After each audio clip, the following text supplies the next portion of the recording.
Thank you very much, Smithy. You are so right. What a fantastic night in Prospect here. Brendon McCullum opening up for New Zealand, and boy, do they need something from him tonight. We know his talents, we know he's a special player, but we haven't quite seen it in one-day internationals and T20 cricket for a little while. And he's up against the man they call Wild Thing, Shaun Tait. Express pace, and he will love this surface. He said it was a little wet in Wellington a couple of nights ago, a little damp on the outfield. Well, no such trouble here. He's got a hard, fast pitch, and I would expect to see something in the vicinity of 157, 158, 159 tonight. We're set to go. Good evening to Mark Richardson, and we are set for a massive night, Mark. Yes, we are. Hello to you, wherever you may be watching this. Well, straight away, underway New Zealand, so that's a positive start. It's leg byes only, not from the bat of Brendon McCullum, but it was leg side-ish from Tait. Well, he went for the full straight one straight away and just got it slightly wrong with his line. You can see the intent there was to blast one through. Very first ball, but he missed his line and it cost him.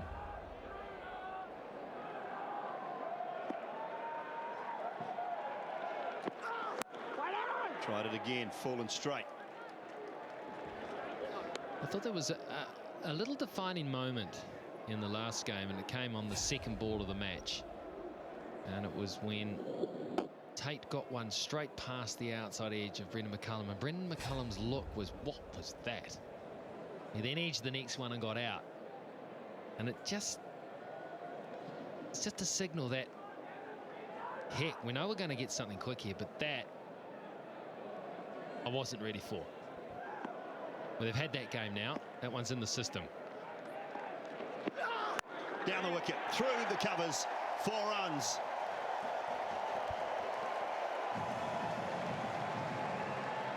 More aggressive. That's what we heard yesterday from the New Zealand camp. More aggressive.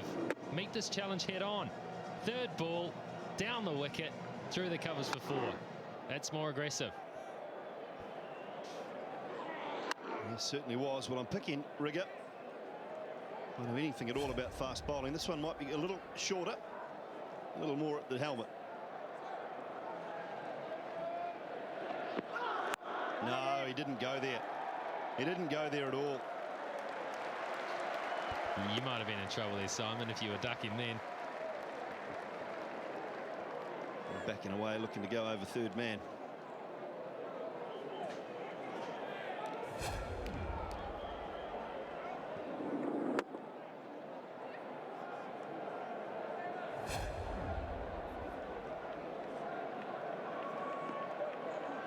Ingram.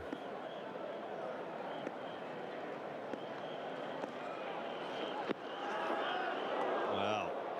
It's wide. Ingram is straight away looking to give himself room to hit it over that offside. It was interesting, Rigger, first ball. What was he doing first ball here? Look at this. Just backs off. The movement was all the way to leg, and then he had to reach for that. In fact, he made it look wider than what it was.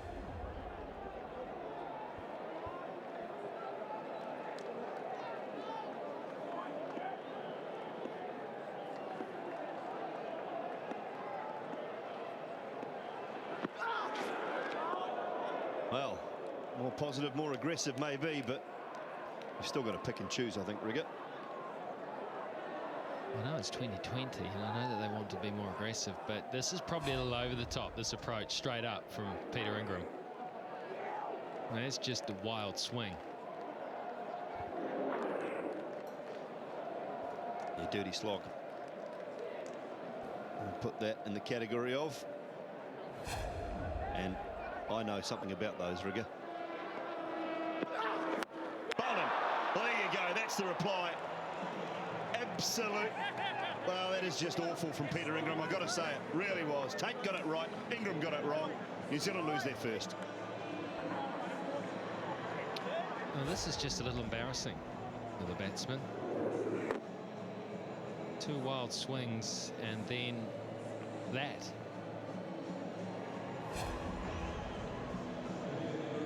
for a duck. 10 for 1.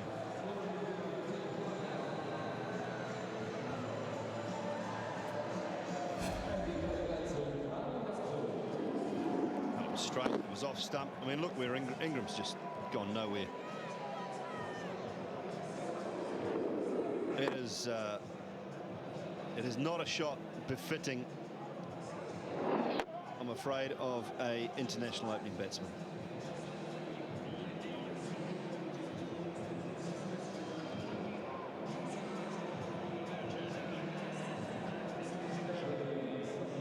Well, Michael Clark having a bit of a chat here to both umpires. There was just a little incident between Shaun Tait and Brendon McCullum. Martin Guptill is the new batsman.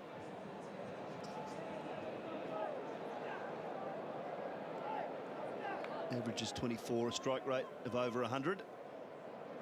He's not on strike because it was the last ball of the over. Brendon McCullum is on strike to Dirk Nanners. He's going to open the bowling for the Australians from the Port Hills end. 7 matches, 7 wickets. Look at that RPO. In this form of the game, that is very, very good. An average of 18, best of 3 for 21.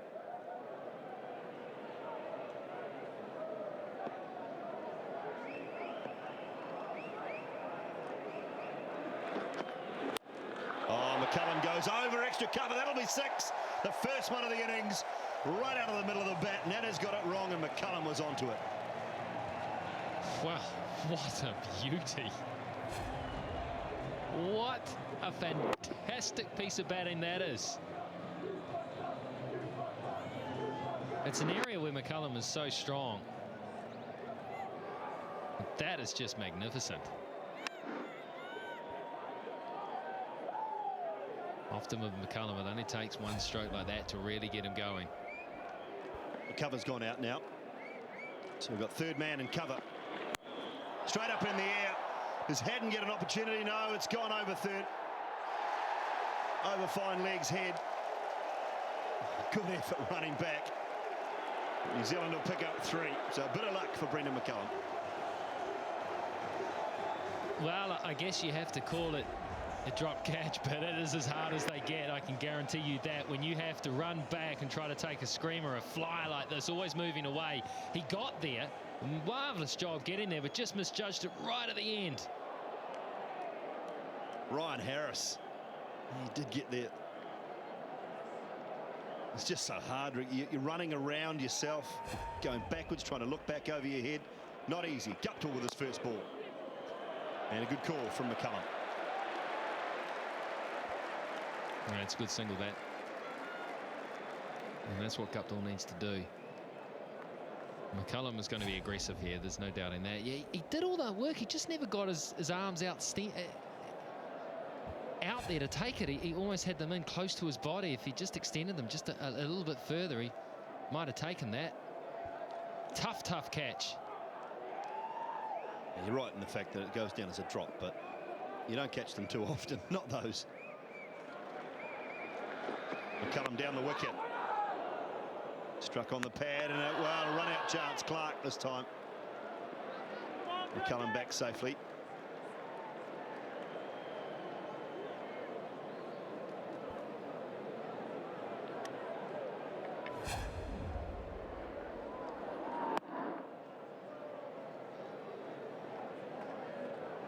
One stump to hit and hit it flush. McCullum did well there, because you can be at times just a little bit lazy in those situations and not slide your bat in, or be a little bit slow and get caught out, but not McCullum. He's fired up tonight, McCullum. Oh, goes leg side. That is beautiful. No fault of Dirk Nanners. That is just a quality shot. Good option, really good option, because after the first shot, they had pushed a man out there at deep point. So they pulled fine leg up into the ring. McCullum knew that. He took the risk with the left armer's angle, because it does expose your stumps, but he was good enough to hit it. And he only had to hit it just a little, and he was always going to beat fine leg up in the ring when the ball's been bowled at 152k. Yeah, the beauty was there for mine that he didn't try and hit it too hard, and he got nice and low.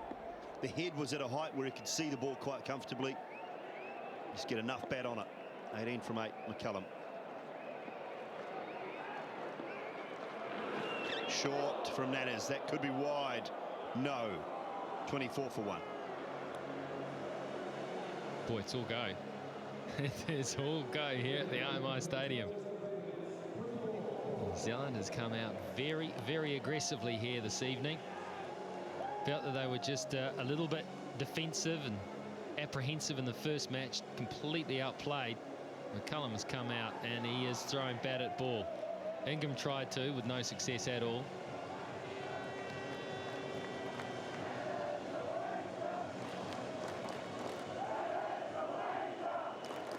So Guptill just the one ball so far.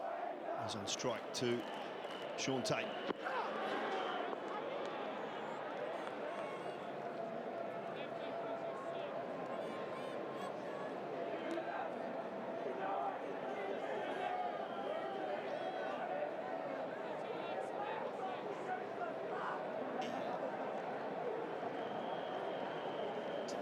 Mike Hussey missing out on the side again tonight. They're talking to Dirk Nanners.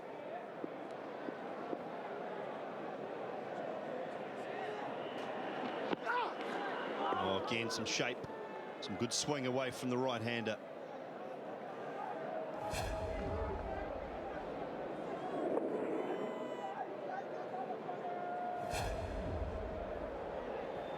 I feel sorry for these people, Rig, I really do. They're missing what's a terrific start to a game of cricket. There's two ways you can look at it, I guess. People have to accept that it's going to be a crowd and there's going to be queues, and to get there early, but then you're extending the time away, isn't it? And that's one of the lures of this game, is that it's 3 hours, so you don't want to ask people to make it 4 or 5 hours, do you? Because then you're making it a longer night than it needs to be. Well, they just don't seem to be moving. I think that's half the battle. You can build as big a flash a stadium as you like, but if you can't deal with the people when they turn up late and get them through the gate, then you've got issues. And the crowd is building up, but imagine all those people outside in this ground at the moment. The atmosphere would be very, very good. Leg side again. Guptill can't catch up with it with the bat.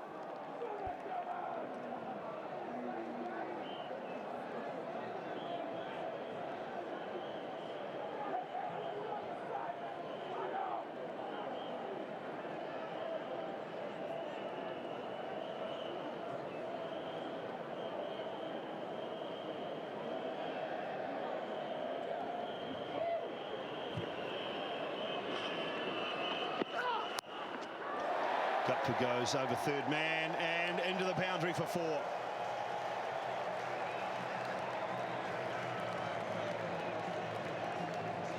So first boundary for Martin Guptill. Element of risk in it, but it's brought about a boundary. Well, sideline for us tonight, Canterbury stalwart and former black cap Chris Harris. Harry, how is it down there, mate?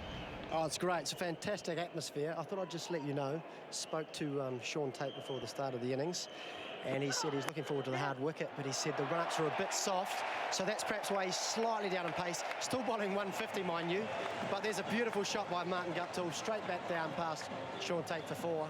So that's why he's down a little bit on pace, but still 150, still pretty quick. Oh, cheers, Harry.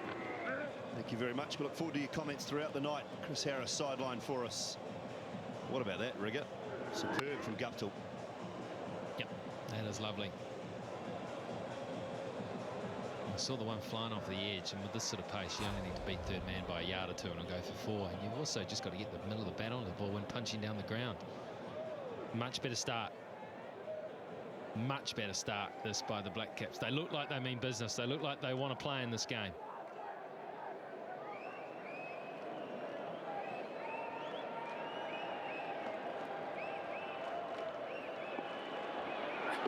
And it continues, and that's clipped away beautifully as well. He just cannot quite get it right here.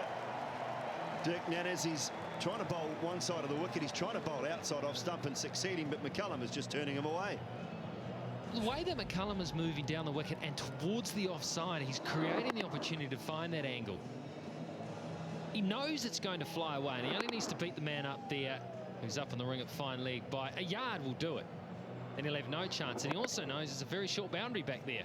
So if he gets it aerial, he could very easily pick up 6.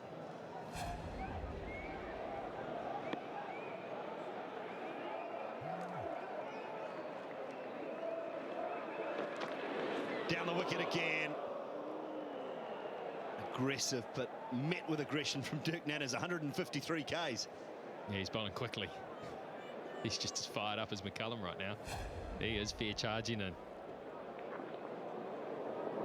This time he goes the other side and tries to give himself room. Just got a wee bit far away from it in the end. I'll tell you what, you get a top edge on that. That's going for 6.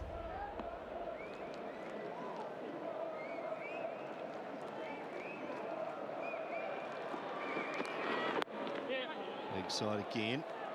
Just a single this time for Brendon McCullum.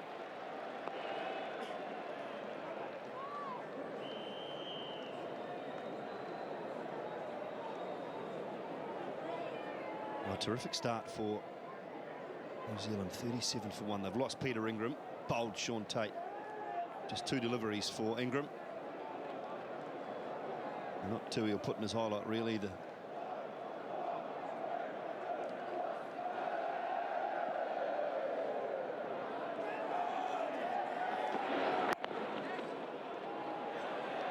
Guptill just doing exactly what he needs to do here, Rigger.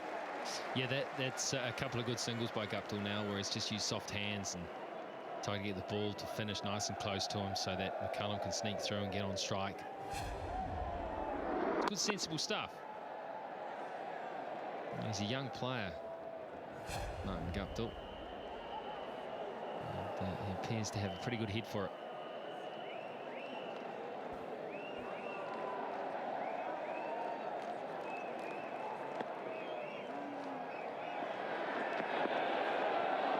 McCullum trying to scoop it over the keeper. Slower ball from Nanners. Not bad when your slower ball's 133. Well, everyone's entertained out there. The crowd, McCullum, even the Australians. What do they call that one? The Dill Shaun or the Dill glance or at that pace though, he did get the head out the line, didn't he? He did get the body out of the way first. Short pulled. That might beat the fieldsman. It does. It does. A great effort out on the boundary, but cannot pull it in. So New Zealand 42 for 1. 4 overs, 42 for 1. The Black Caps, terrific start. 32-run partnership in 11 minutes off 18 deliveries. Ryan Harris, the new bowler, just a couple of matches.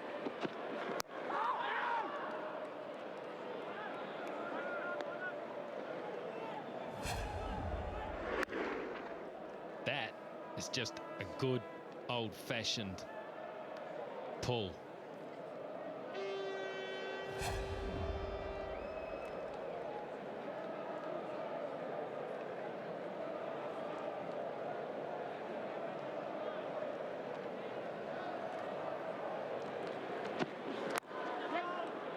Full again, and Guptill very, very quick.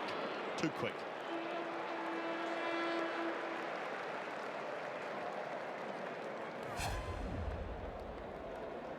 You wonder if Smith was just a little bit deep here, because he should be aware that this is what Guptill's trying to do, is take singles. He's not looking to attack it too much, although he has punched one down the ground for 4 through mid-on. But what they need to do is keep McCullum off strike. That's all Guptill's trying to do, is get McCullum back on strike and give him as many balls to face and take on as possible. But Smith was quite deep on the inner ring there.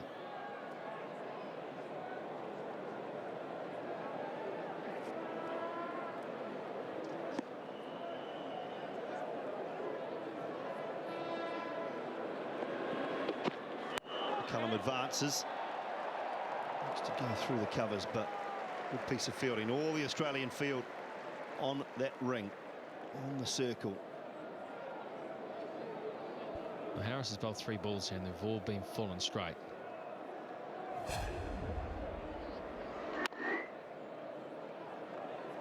Very nearly snuck through. It was going just a bit quicker than they expected out there. It was pretty well timed.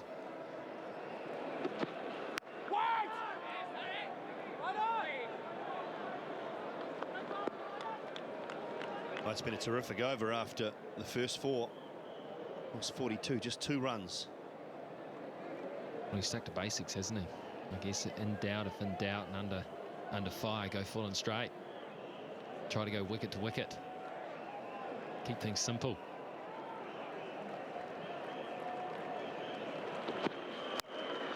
Oh, goes down the ground. Guptill boys hit that sweetly. Really sweetly over mid-off's head.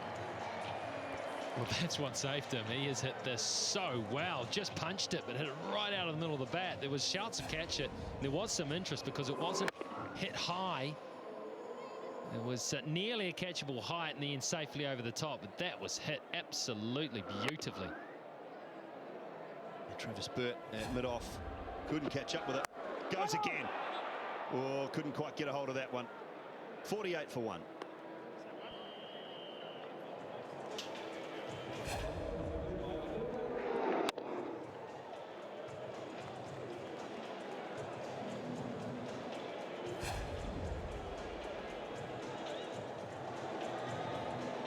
So 5 overs gone, 48 for 1. People still queuing outside, trying to get into this ground. I understand it was exactly the same a couple of weeks ago for the Crusaders Highlanders game. They haven't fixed the problem, and I do feel sorry for them. But there are people in the ground enjoying a very good start by this New Zealand side. And to talk through the next 5 overs, Craig McMillan will be alongside Ian Smith. Thanks, Dooley. They're loving it. They're absolutely loving it out there. I'm sitting outside myself, and the atmosphere is just fantastic. And McCullum has just set them alight tonight. 27 runs from 15 balls, Matt. In fact, just getting through to 28 now. You could sense, even talking to him yesterday on the way down here, that it was going to be a mood swing. Totally different mindset, Smithy. Wellington was about survival at the top of the order. Tonight it's been about attack. And hasn't this man done well? McCullum and Guptill, 2 key players in this BLACKCAPS side, have attacked the Australian bowling lineup, and they haven't responded overly well. Well, I think they've done that better tonight. They've used the pace of the ball to their advantage. They've hit the ball behind the wicket, or intended to hit the ball behind the wicket, whether it's been orthodox or unorthodox. If you can't hit it that kind of length too far in front of the wicket, so there you use it as your friend. And they've split the field up now. There are no slips. They've got angles in their favour, small dimensions in these grounds. And I think they've learnt very quickly. It's been a much better start. 50 up, and we're only in the 6th over.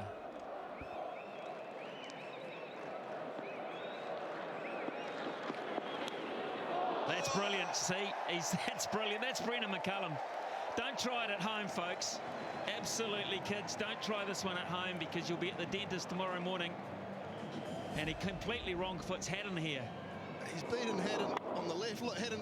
Oh, oh, how's he managed to beat him on the left? That is just ridiculous.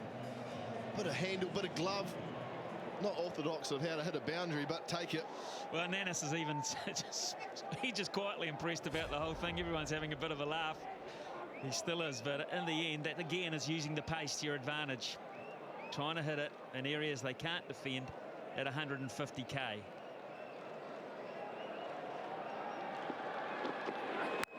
And then that's what happens in the end. That's massive! Oh my God, that's the biggest hit here in the new AMI stand. By a mile.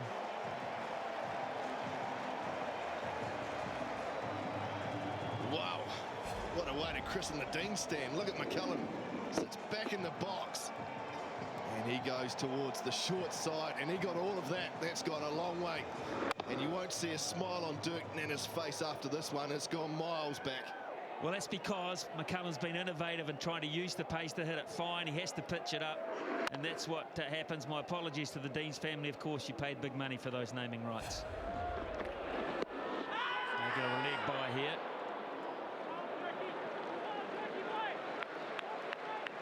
Wonderful batting. Well, the thing I like, Smithy, is if you're going to beat Australia, you can't be conservative. I'm sorry, you've got to be attacking, you've got to be daring. You cannot be conservative.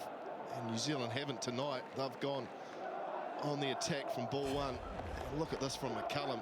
Sets himself, and he picks his area very strong through there, putting the pressure back on the Australian attack.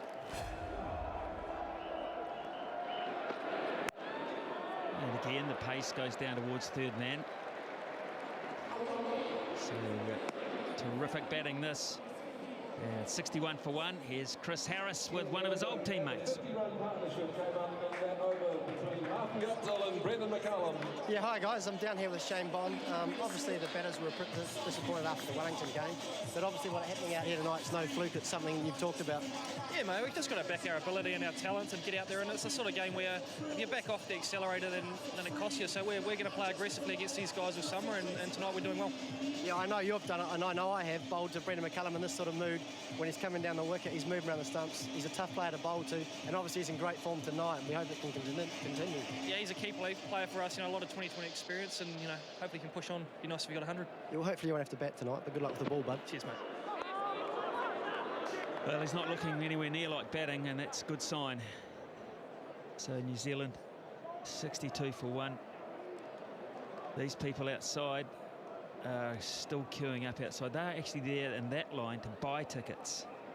So they've been caught on the hop themselves as individuals. I'm not sure about that one down there, whether you go from one queue to join the other one once you've got your tickets.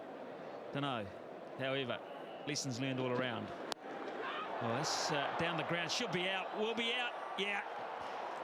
Smith, he's a brilliant fielder. He didn't have to do much there. Guptill just half hit it, really, and paid the price. Disappointing end. Picked the man out at long on. I think he was trying to get square. He was trying to get it squarer than that. Ended up putting it straight down Steve Smith's throat at long on. That's a disappointing end for Guptill. Out for 17. New Zealand 62 for 2. I've never seen a guy run off that quickly. And on a mission. And yes, Steve Smith, who's got really good, safe pair of hands, can be dynamic, didn't have to be there. Yes, you're right, I think he's trying to hit it sort of over wideish mid-wicket where there was a gap, but he just perhaps was just through it a little soon. Only takes a fraction, and you hit it slightly straighter than intended. So a wicket for Harris. Guptill goes for 17, and out comes Ross Taylor, who copped an awful decision in Wellington. And he smiled about it afterwards, but he won't want one tonight. No, a key man from New Zealand's point of view. A lot of experience, explosive power. One of the best 2020 batsmen in the world at this moment. And with Brendon McCullum at the other end, two dynamos that New Zealand are going to need to bat a wee while tonight if they're going to get the total they're after. Been a good start. Yes, that's really important that this partnership survives for maybe 10 overs if it can, and then you can look at maybe an Oram situation. But if they can bat 10 overs, New Zealand will get 180, 190. They'll have to take risks to do that, but they're the best players, they're the best hitters. They are. That's why you want them in the middle. Yes, nothing needs to be said about that. Interesting listening to that Shane Bond interview by Chris Harris, and the word I took from that interview was aggressive. New Zealand have come out with a different mindset. They've been aggressive, and they haven't been prepared to let Australia come to them. They've gone after them. And it's amazing when you do that, Smithy. Things just work for you. All of a sudden, the boundaries come, have a bit of luck, and you're away. It's good to see that within 24 hours, they've been able to change that mindset. I think Brendon McCullum has recognised the situation. There's nothing too reckless about this. There's nothing too inventive. He knows they've got a really good start. They're going at 9 per over. It could be squandered if they become 70 for 3 or 4.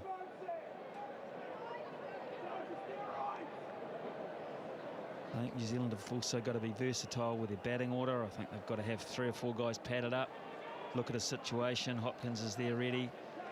But Jacob Oram down the far end is not. I'd have him ready. A wicket maiden. It's like a wide-mouthed frog in 2020 cricket. 62 for 2. Okay. 1 for 14 for Tait. And Nanis, very expensive. 2 overs, 1 for 6 for Harris. So coming into the attack. Now this is an interesting move from Michael Clarke. This is almost like putting the biggest, fattest bit of bait you've got on the end of one of your hooks and throwing it out at Ross Taylor, an off spinner, straight away. That is why. Now he's after that bit of bait, Smithy, isn't he? Of course, Ross Taylor played for Victoria in the Big Bash, so they're teammates. And we saw the same thing from Clark and Wellington. As soon as the wicket was taken, he brought Hussey in for 1 over. Good, Michael. Is Taylor going to let him settle, or is he going to want to take him for 10 to 15 off this over? Well, I think he's going to have a crack at him. I really do think maybe this ball, maybe the next ball, but he's going to have a go.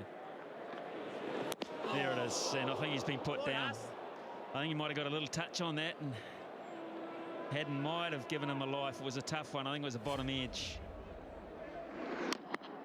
Certainly a sound as it went past. Didn't stick, but I think the plan's fairly predictable. That's good. He's weighted that nicely, Taylor. But I still think that there's a 6 in the mind. The big number 6 over wide mid-wicket or square leg. Yeah, so do I. 2 balls left. Good wee period for Australia these last 2 overs.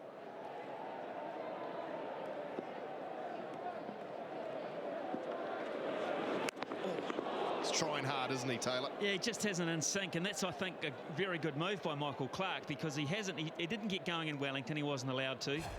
So he's just sort of thought, well, see how he is trying to hit the first one out of the park, and then the third one, then the 5th one, because it's been a numbers game so far. He's done much, much better there behind point, and he'll get 4 for that. So better finish to the over, but Australia are fighting back here. It's 68 for 2. Projected total at the current rate 170. That's good, but might still not be enough. So maybe New Zealand got to think about 10 and over, 188, 190, and really ask Australia a serious question, which they haven't been asked this summer. Now, leg spinner coming into the attack, Stephen Smith, 5 matches, 2 wickets. RPO just a tick under 8 runs per over. Handy find, handy acquisition. A brilliant fielding leg spinner who I'm sure can bat too. We haven't had to see because of the fact that Australia have batted so well throughout the summer. Now then, Brendon McCullum. He might have a dart at him.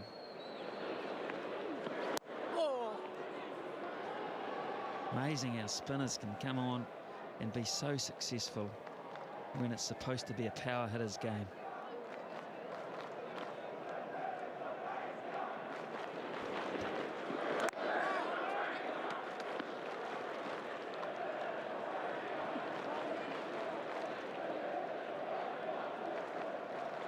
Smith bowling from the right end. He's got more cover on that leg side field. Look how big those boundaries are out towards Paul Kelly's stand. Plenty of room out there. So if New Zealand want to take a risk leg side, he's got a little bit of cover out there as opposed to the other side with the Dean stand.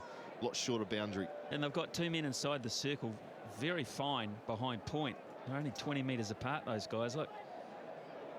So that's where the cover is in terms of being inside the circle. If they want to push on the onside, they could possibly get 2s.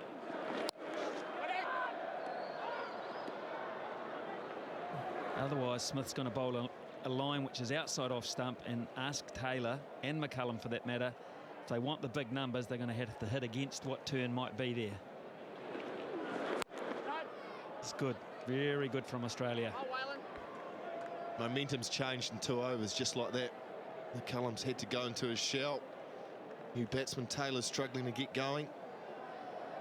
Just what happens when a wicket falls. Run out. Taylor won't get back. Oh, I think he's gone. Yeah, he's walking off. He's furious again. This time he's more looking at Brendon McCullum than anyone else. McCullum throws his hands out and said, look, not on me. You wanted to come. I didn't. Never a run there. Went straight to Cameron White. And look at Taylor. He'll be out for all money here. Good throw by White, yes. The dive doesn't save Taylor. Just what New Zealand didn't need. The momentum had swung. And the last thing they needed was a silly run out of one of their key players. Ross Taylor is waiting on the perimeter just in case he might have had a bit of luck, but no. Red means go and keep on going. just the pressure of a couple of dot balls, Smithy. There was never a run there. It went straight to Cameron White. Never had far to go. And look at Taylor. He's off. McCullum started coming and then sent him back. By then it was too late. Well, first thing Ross Taylor does too is he looks up at Brendon McCullum. That's a good bit of work from Haden, I will say. That was not the easiest throw to take. It was really skillfully done. He kept his gloves relaxed, softish hands. And he really only had to take the ball to affect it, but it wasn't the easiest take. So good work from the Australian keeper. And a real mix-up there between Taylor and McCullum. The call maybe came too late, but it was a mess. And now Jimmy Franklin, who is not really known for as a power hitter, he's got a good strike rate. Out he comes. 69 for 3, and how quickly this game has changed. Some very good captaincy. He took a punt on Taylor and he mounted so much pressure that it worked.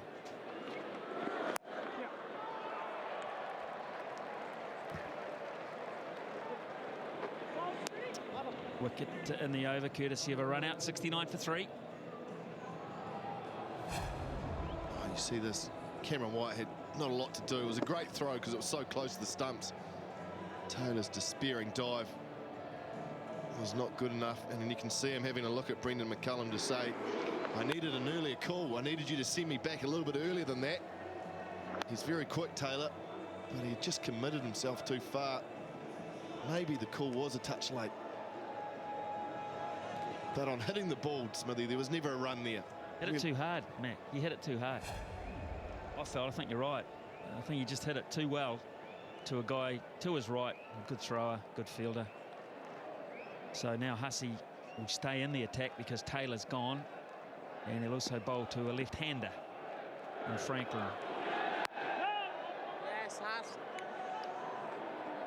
Australia have the luxury now of Hussey bowling a second over, which I'm sure if Taylor was still in wouldn't have happened. So James Franklin has to get something going with McCullum. Okay, just a little fumble from Ryan Harris. Speaking of which, is another Harris with Shane Watson. Yeah, I'm down here with Shane Watson, obviously having a rest tonight, but I just really wanted to talk about your last 12 months, which has been phenomenal. You've reinvented yourself as a world-class opening batsman, and now your bowling's coming right as well. What do you bring that all down to? I think more than anything, it's just been able to play and a decent amount of cricket in a row. It's been, the last 12 months has been a lot of fun because I've been able to just continue to stay in the park, and I've been able to see that continual improvement, to be able to challenge myself against the best, some of the best bowlers in the world, especially opening the batting. So it's been a lot of fun. Yeah, mate, it's great to have you here, and I know the Wellington crowd gave you a pretty hard time last game, but be sure that that's because that's a sign of respect, because they know you're a class player and they always give the good players a hard time. Yeah, it was a great crowd at Wellington. 21,000 is a lot of noise. So that's what you love playing in front of big crowds, and you don't always expect a bit of support. So it's good fun. It's been really nice so far, and hopefully the one days continue to be the same with the crowds. Well, thanks for your time, Shane. We're going to have a bigger crowd here tonight, though. But it's great to have you here, and good luck for the one days. Yeah, no, thanks, Chris. Cheers, mate. Yes, Shane Watson, thanks very much for your time. Yes, well, no sympathy if he gets a bit of stick from our crowds, because, Matt, we've been there. We've been to the Sydney Cricket Ground, the Melbourne Cricket Ground. Looking at the wrong people for sympathy, Smithy. No timing there. So Michael Clark has pulled the right rein here. He's taken the pace out of the game. New Zealand have done a lot of research and practice and thinking about hitting pace, but Clark's taken it out and it's working. Big numbers are not coming. 73 for 3. Full toss from Smith. Franklin bangs down the ground for 4. Much needed boundary for New Zealand. Beautiful shot from Franklin. Just what was needed at this time to get some momentum back in this innings. Really was a free hit. One of the balls you want to get early in your innings. A nice full toss. And I'll tell you what, Simon Doull, who's replaced Ian Smith, New Zealand need to find some momentum quickly, don't they? Yay! Well, they do, Macca, but they've just lost James Franklin. So Smith has picked up the wicket. He's got to go over mid-wicket. And unfortunately, either didn't get it enough air on it or didn't try and hit it along the ground, and he's suffered. Yeah, right. Caught in between. Ended up just dragging it. Michael Clark, who's got safe hands tonight, at mid-wicket, takes the catch. Franklin's gone for 7. And New Zealand stuttering a bit, 77 for 4. I think he did the right thing there, James Franklin. He's trying to go hard at it. He tried to say, Brendon McCullum, you've got to continue and bat through the innings. I need to try and find the boundary here. So he was doing the right thing, just couldn't quite get it, the execution right.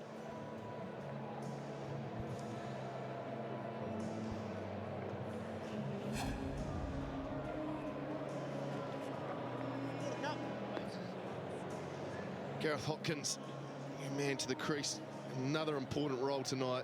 Needs to stick with Brendon McCullum at the other end. Really important role. New Zealand need to find a partnership. Well, Hopkins is underway with a boundary. Finds the gap. There's a full toss. And he's put it away. First ball.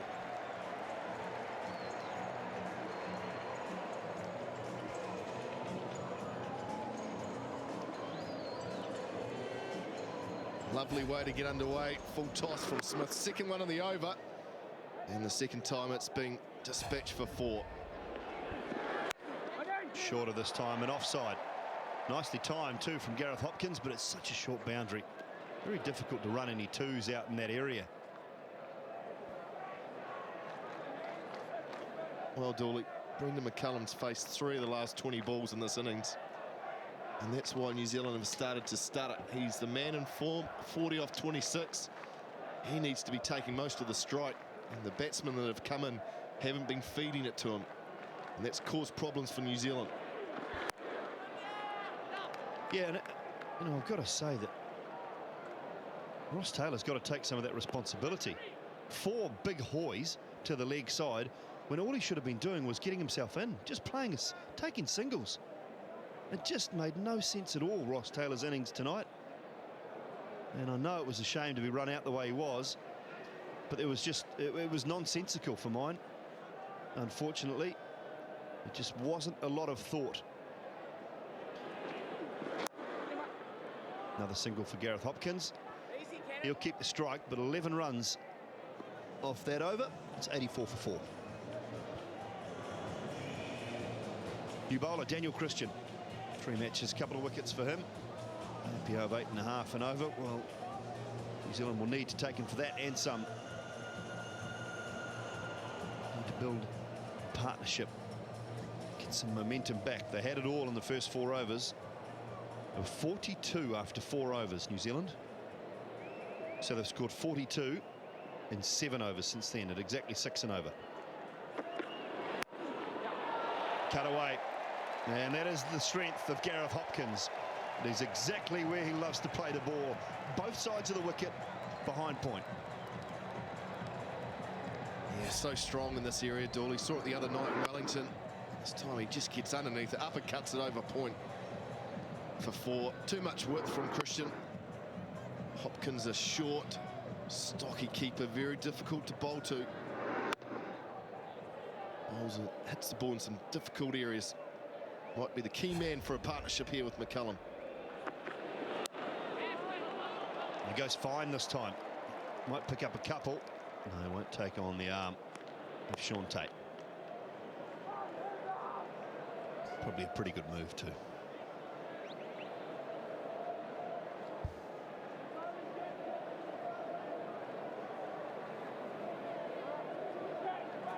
Ideally at this time in the innings, Dooley, you want a hitter. You want to be chasing the bowling, but McCullum's had to pull his horns in because of the loss of those wickets. Try and develop a partnership for 3 or 4 overs, then go again. Slower ball. It's all right, 6 from 3 here. So 8 and over, 7.5, 8 and over for the next 4 overs. So 30 runs, be 125 with 4 to go, 130 with 4 to go. He might be able to post 170. Oh, terrific fielding. Good shot from Gareth Hopkins, but very good fielding. Michael Clark away to his wrong side. The thing I like about Hopkins is he's busy at the crease. Only been here 6 balls, he's already on 12. Charging, getting down, he's busy. There's always something happening. So that in itself puts pressure on the bowler. Good to see.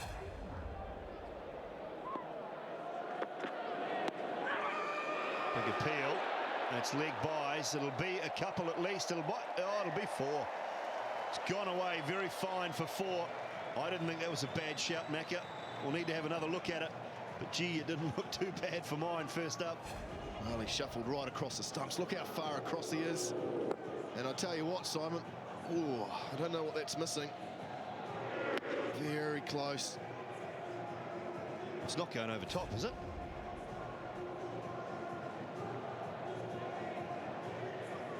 No, it wasn't going over top.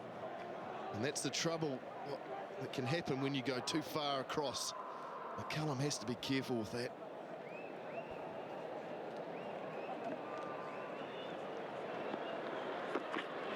Right on. 95 for 4.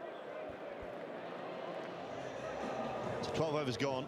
95 for 4. 10 and over would get New Zealand to 175. I think they'll be very happy with that.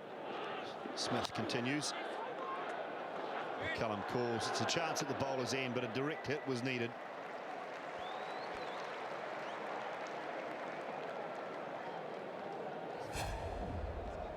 Another chance for Cameron White.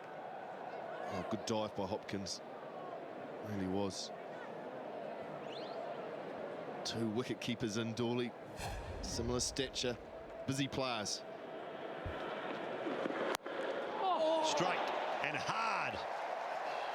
Boy, that's a good shot.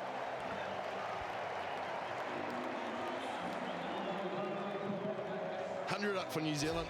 This is an umpire killer. Chris Gaffney was in line. Oh, look at the shin. That would have been ugly.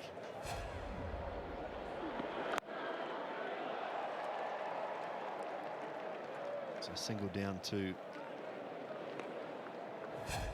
long off. Well, we're told by our speed radar the ball was bowled at 85 and it was 137 k's off the bat.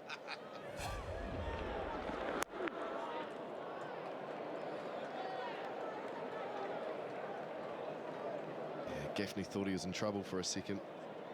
To see the relief on his face after it whistled past him. Looks to me like Steve Smith just bowling flippers consistently. That was the ball to Hopkins. Last ball on to Brendon McCullum. Looked like a flipper, but that's a terrific shot as well. Oh, this might be 4. Might go away for 4. Oh, unlucky for the Australians. He did all the hard work, but couldn't quite pull it off. And Brendon McCullum has picked up a half-century. Oh, outstanding, McCullum.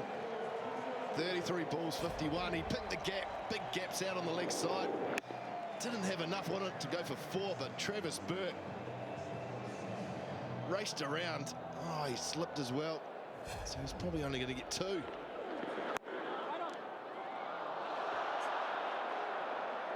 So 11 from that over. It's 106 for 4.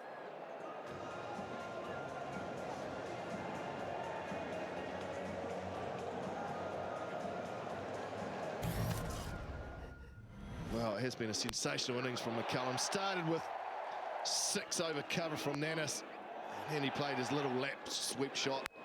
And then he used his power up into the ding stand, went a long way back. And he really was on fire on the straight drive from the previous over. And then he finished off with 4. Really has been a key innings for New Zealand. Great intent from McCullum, just what New Zealand needed. What did he do? He just lost his footing there, Brendon McCullum, as well. It shows you how hard the surface is. So Hopkins back on strike. He's been good. This is a really good partnership. 29 runs from 17 balls, 30 runs from 17 balls, I should say. It's been a really good little partnership so far. Hopkins 15 from 9. And New Zealand were floundering and Hopkins came in. You're right, it's been a key partnership from 3 overs. 2 in a row for Gareth Hopkins. He put on a very good partnership with James Franklin in Wellington. Oh, what about that? You cannot defend it.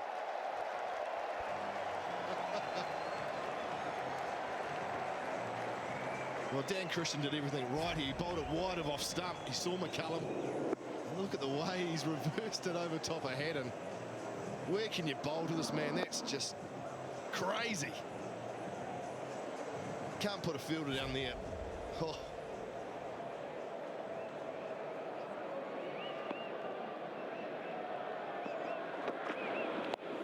Goes short now, and that's into the grandstand.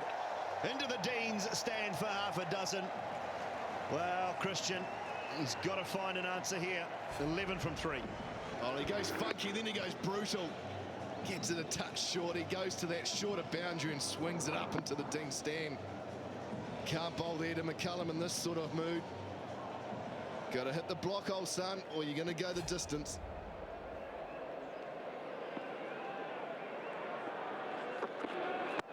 Well, he did, Macca. Well done. Right up in the block hole. And just the single. And the fieldsman inside the circle, right on the edge of it. Yeah, good reply, Christian. That's where you needed to be. If you gave McCullum any length, it was going to go. This is his wagon wheel. 7th T20 50 for McCullum. More than any other player internationally. He is a star. Hopkins goes leg side this time, and that is 6 more, is it? Yes, it is. That is the strength of Gareth Hopkins. Gets low, gets bat on it, and puts it away through square leg. One of the hardest deliveries to hit the low Yorker. And look at how deep Hopkins is in the crease. And the power he gets from that action replay. It's raining 6s here at AMI. New Zealand starting to go again. Trouble for that man. But he's looking as if he didn't really get it too badly wrong. And again. Doesn't carry. So big over for New Zealand. 19 from it. 125 for 4.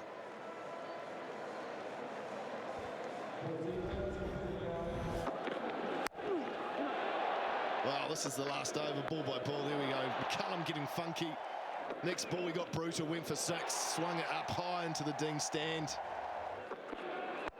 Christian got it full. Got the Yorker in. And then Hopkins joined the party. Hit him for 6 over mid-wicket. And he got a single off the last ball. 19 off the Dan Christian over. Good one for New Zealand. Well, now the current run rate gets them to 180, Macca. So that shows you how much it's improved, because 10 and over, just 2 overs ago, got New Zealand to 170. Now, 10 and over, 12 and over, will get them up around that 185, 190 mark. McCullum 62 from 37. Hopkins 22 from 11. What a little gem of an innings this has been from Gareth Hopkins. And the partnership is 48 from 22 deliveries.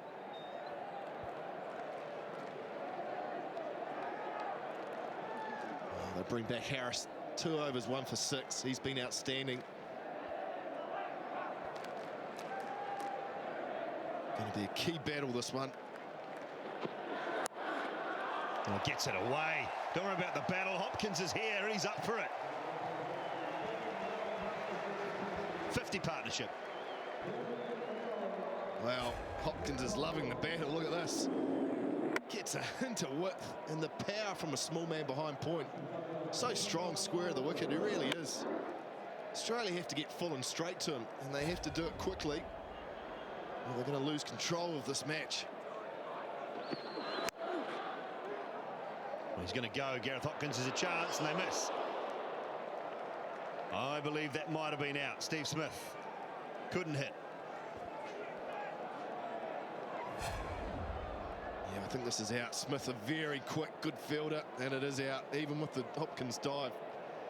Steve Smith is certainly one of the guys in the Aussie team you don't want to be running that tall. He got to the ball quick, good throw, and missed by 1 stump.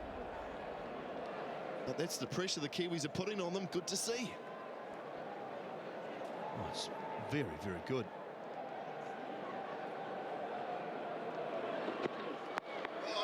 Goes again, McCullum. Has this gone all the way? No. One bounce. One bounce for 4. Harris was pretty good. Bowled that Yorker length, but Brendon McCullum, well, it is his day. He is making it his day. That is a good delivery, and look at the way he can get the power. It was almost a full-length Yorker. Oh, stop it. Playing with them. Absolutely playing with them. Putting some serious pressure back on this Australian attack. 66 of 38. It's been some innings. Where does he go now? Ryan Harris, just a little bit of gamesmanship. Well, I'll tell you how good this partnership has been, Macca. In 25 balls, they've scored 57, but there's only been 2 dots. 2 dots. That won't be wide. Well, no, that's harsh. Really harsh. I think Ryan Harris got it right. Unfortunately, Chris Gaffney's got it wrong.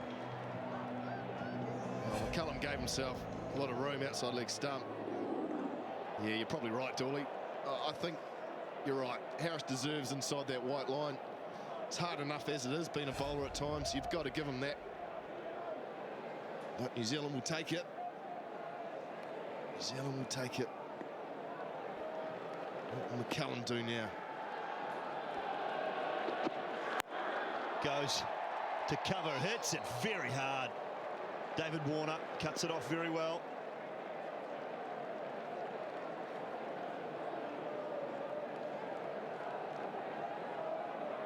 Well, McCullum coming up to that highest T20 score. 69 versus India. It's moved along to 67. Harris still unhappy with Gaffney. He's got to forget about it, concentrate on the next ball and get it right. Crucial time for Australia. Oh, where does Hopkins go? That's high, and that is far and long, and that is into the grandstand. Boy, another 6 for Gareth Hopkins. He has got it right tonight, the little fella. Don't worry about that. Wow, the little pocket dynamo. Look at this. It's a slower delivery that still goes over cover for 6. Hopkins lost control, took the hand off the bat, and it's still gone. And a single off the last ball, so 19 off the previous, 18 off this. New Zealand going along very nicely, 143 for 4.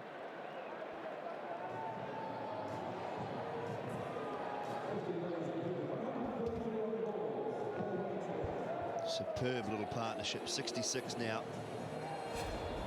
Gareth Hopkins, 34 of 15 deliveries.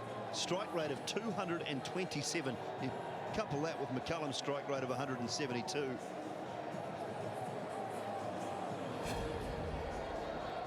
Last 5 overs.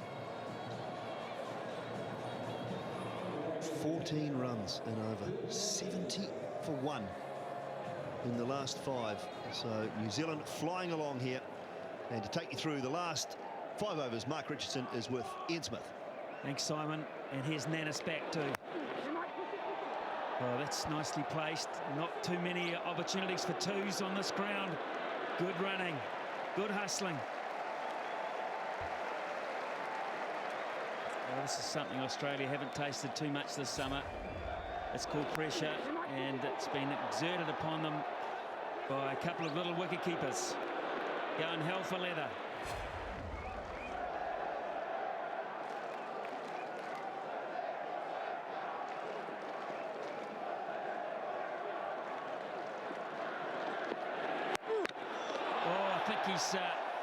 He's out anyway, Hoppy. He's fallen on his stumps, I think. He's out. I thought I heard something. It went for 4, but he's actually walked on his stumps in the process.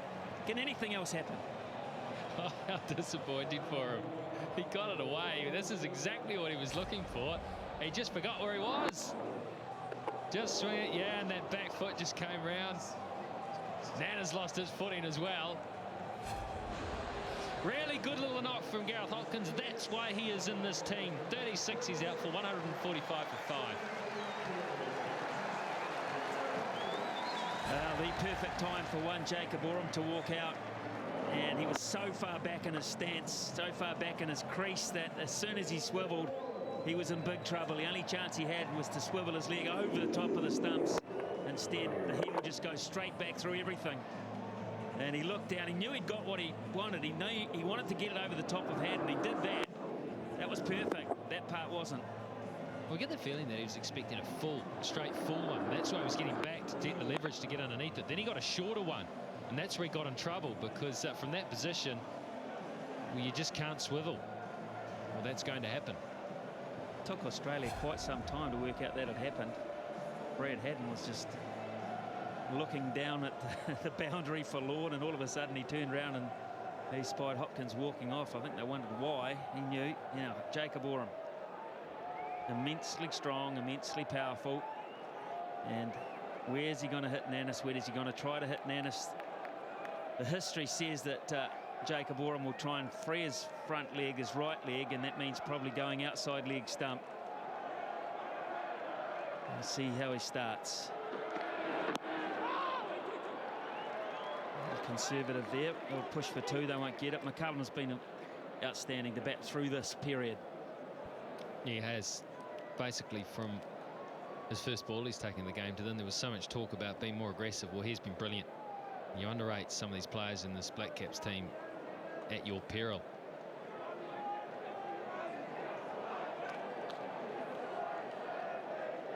I know that he can do some brilliant stuff. It's just how often he pulls it out against the best. Well, he's done it tonight. Well, if he bats through to the 20th over, New Zealand will get very close to 200. And that'll take some chasing down even on these boundaries. Can he do it? That's the key. Now, where's this gone? Yeah, that's high up into the stand. Again, McCullum just reels off yet another one.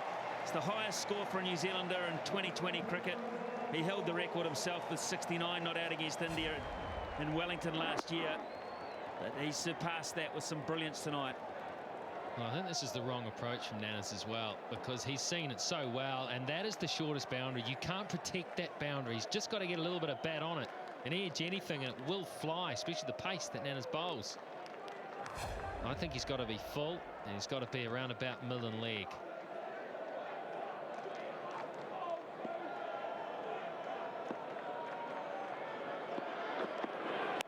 That's 6 more.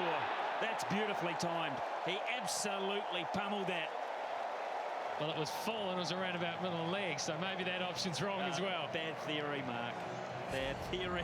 I think outside off stump further. That's where you've got some players behind the wicket. It wasn't full enough for one. That's what they call a length ball at this stage, and that's asking for it. Doesn't matter how fast you bowl, how short the boundary is, that length is asking for it. If he's going to go full, he's got to be a lot fuller. He's got to be block hole. Minimise the damage. You know that you've got a player there who's going to hit anything that's off. You've got to lift your standard here. Can he do it to McCullum? Well, that might be timed well enough too. It's an interesting call whether it was too high. McCullum thinks, he looks at Gaffney, the umpire, and says, where's the call? It's not coming. 159 for 5.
Ten and over from here asks Australia to go and get 200. That'll be exciting. It's been a wonderful batting performance from New Zealand. They have bounced back from a situation where they were in no man's land in Wellington. They were just caught in the headlights. Well, they've switched them off here. Here's Tait. Oh, brilliant again. Oh, that's magnificent. Almost 6. My God, it only went 20 feet off the ground. A wry smile from Tait because he knows he's bowling to someone that is just playing a blinder, an absolute blinder. This is as good as you'll ever get. It was a pretty good delivery. Look at that. That's where they're looking to bowl, right up there, around about the popping crease. And McCullum, facing the ball 150k, gets it out of the middle of the bat. Well, that's almost a perfect Yorker. It's only an inch or two away from being a perfect Yorker. And New Zealand's mindset, I think, has been, let's use the pace tonight. Let's use it to our advantage. Hit it in areas. Let's not try and pound them down the ground. Use the pace. Make it our friend. They've obviously done a lot of soul searching over the last day, and they've come up trumps right now. Oh, McCullum fainted to do the same thing, but Tait was not buying into that. It was good bowling. Yep, that was absolutely spot on. Well, this is the problem that bowlers have to McCullum, is that if they get short, they get hit, so they go full, and because he's got that ramp shot, and look at it, 47 runs scored down behind square on the onside. It's a staggering amount. Because he's got that ramp shot, I don't know whether to go full either. And then you give him a little bit too much width and he'll smash you through cover point.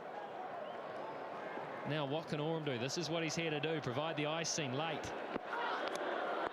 Where's the bouncers gone from the other night? How many have Australia bowled tonight? 3, maybe 4 at the most. They were bowling 1 and over the other night. They're all dot balls. New Zealand couldn't score off them. They've been upset. They've been attacked. Well, the problem they've got is they're bowling them to McCullum. If they do bowl them tonight and he's prepared to take them on, they worked out very quickly with the players that they could bowl the short ball to. They were going to get away with it. McCullum's taking it on. And if they don't get it over the head or they don't get spot on, they're going to go. Even if it is over the head, well, they have to bowl it again. So they've been attacked and they don't know where to go. Oram's got to get bat on ball here. Oh, he's gone. Absolutely gone, Jacob Oram. They had his number tonight. They had it in Wellington also. That's a shame from New Zealand's point of view. They needed his hitting power, but that was beautifully bowled. Absolutely spot on Yorker. Oram knew it was coming, and that's what he was trying to do, but he just went a wee bit too far. Very hard thing to come out and start whacking it from ball 1. Oram out for a duck, 164 for 6.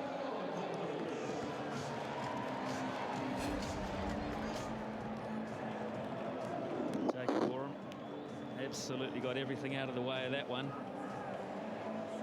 Unfortunately, that included the bat. Really they need to support McCullum here. They need to get McCullum to hit 4 balls out of 6 if they can. He is in just such a mood. Great bowling. I think it's just a case of bat on ball. Don't worry about the flash stuff if you're not McCullum. Get him down on strike. If you're not Brendon McCullum. Well, this is backyard stuff, isn't it? I wonder how often the McCullums dreamed of playing in front of 20-odd thousand people against Australia in the backyard. Here's your moment, boys. He'll run one. Brendon will get there. That's good. Turns the strike over. This has been a really good over of bowling. I'll add that. There's been some brilliant batting, but gee whiz, Tait has been spot on at that pace. Well, he got hit for 4 the first delivery. So 3 more runs, and Brendon McCullum will make his way onto that honours board.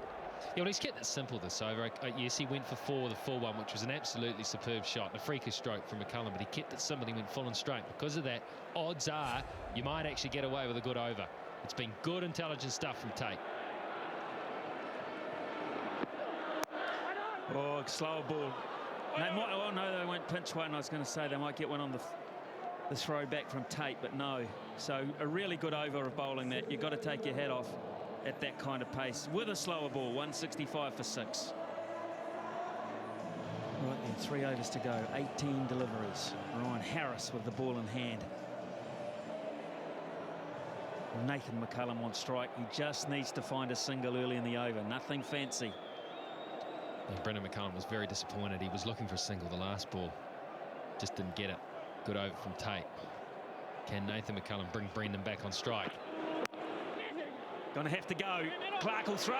Oh, I think he was gone, Nathan, if he hit. Well, it wasn't a bad option at this stage because he was prepared to take the risk. There's only 3 hours remaining, and even had he been run out, he would have left McCullum on strike. Would have been out, that's for certain. Risk and reward. In the end, he got rewarded. Good positioning there from Tony Hill. Gee, he even appreciated it, didn't he? Pursing the lips, the umpire.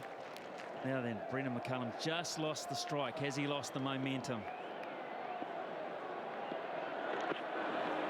He might have lost his momentum with the Oram dismissal and just losing. And it can happen. It doesn't take long for you to just, that automatic power, that timing, that vision just to disappear. Australia are doing their darndest here to try and fight back. They've bowled a few dot balls. McCullum's looking onside. That's 6. Oh boy, that's a trace of bullet into the stand. That. I somehow get the feeling that Harris was lulled into some form of security when the first one was missed, so he did it again. He's not going to miss 2. He is simply not going to miss 2 short deliveries. 91. He is making his way up that honours board. 100's on. He can go to 2. He could nearly go to 1 if he gets it bang on. He didn't get the timing. It was there to hit. They might get 2. He might get 4. Oh, it's raced away from Cameron White. That is a bonus because he didn't hit that at all. Well, he knows it. Pure hand speed. Pure hand speed helped by the pace of the bowling. Look how fast he gets him through there. He got it nowhere near the centre of the bat. He has got 1 ball, Brendon McCullum, to break the record of Chris Gale for the fastest ever 100 in 2020 cricket. 1 ball to hit 6 to get the fastest ever. I've got my 5er on him too. You think he'll do it? I think he will. I got a 5er on to say he'll try.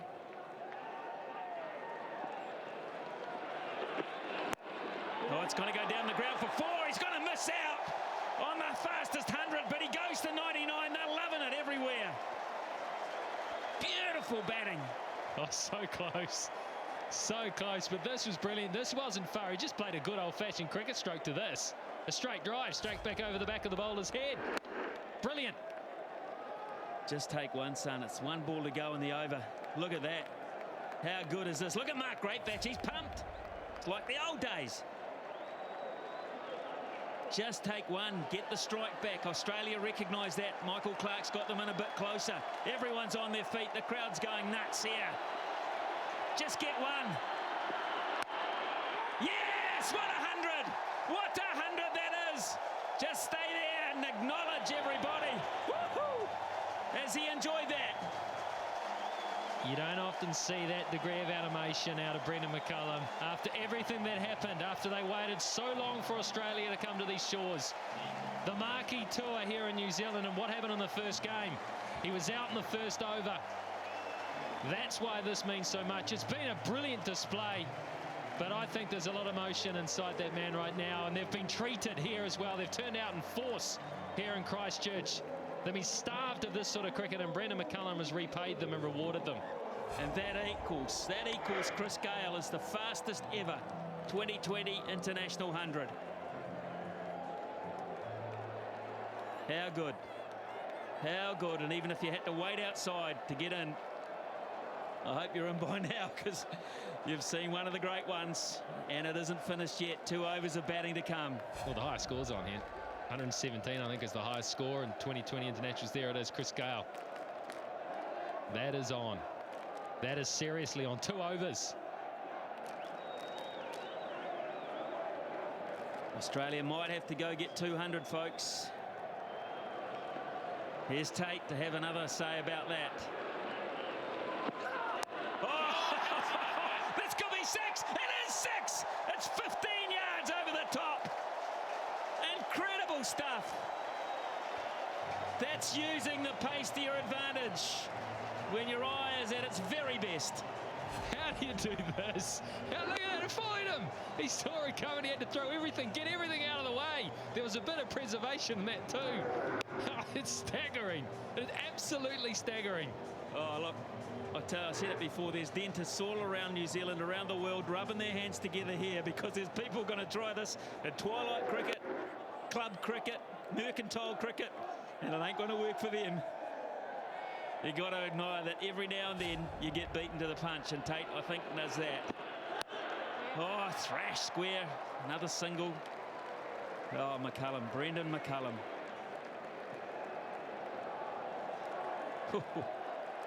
Just sensed yesterday in talking to him that he wasn't going to be tame. Whatever happened today was going to be done at pace.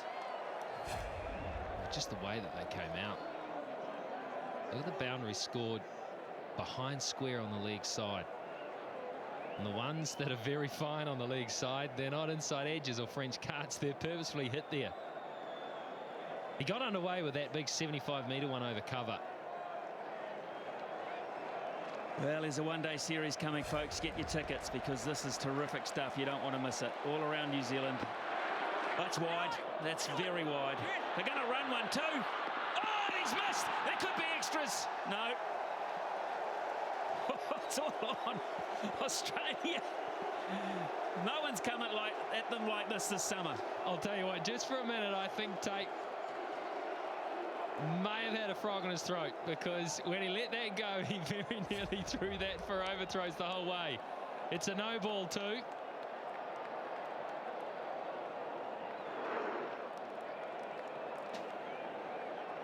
McCullum doing the right thing. He's down there for the free hit, and I think just then he thought, uh-oh, have I made a mistake? He tried to run the line of the throw too, Nathan. He just beat him to the punch. That's gone. That has gone. Good fielding. Christian. Brendon McCullum, be disappointed there. That for him was almost a freebie. Oh, it was a gift. The mood and the form he's in right now.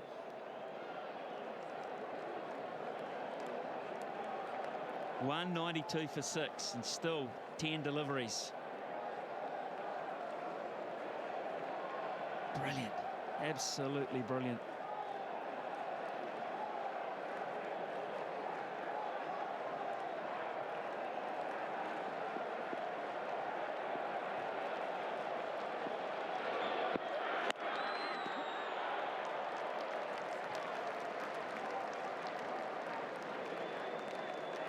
All right, 3 balls remaining. Brendon McCullum back on strike, is it? No. So that's how they've tried to bowl to Brendon McCullum. Look at those boundaries, those red deliveries there. Those are the ones that have been dispatched. Well, he's forced them to scatter their approach. He's forced them to almost bowl all over the show. Again, that's going to be 6 more. It's even bigger. It's even bigger. Brothers, I can't believe how well he is playing this shot. I just can't. It's the undefendable shot. Will they put a long stop in? Because they simply have to. He's just not missing it. The long stop's not going to matter either. It's going to go sailing over his head by 10 yards.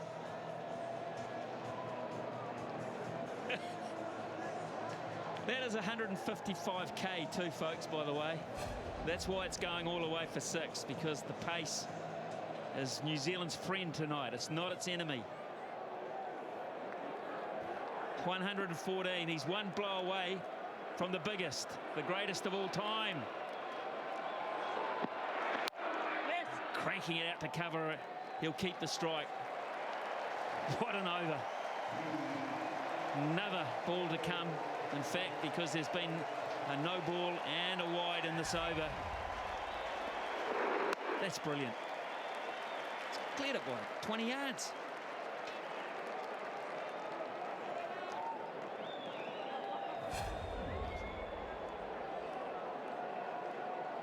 First time, Rigger, that New Zealand have ever scored 200 in 2020 cricket.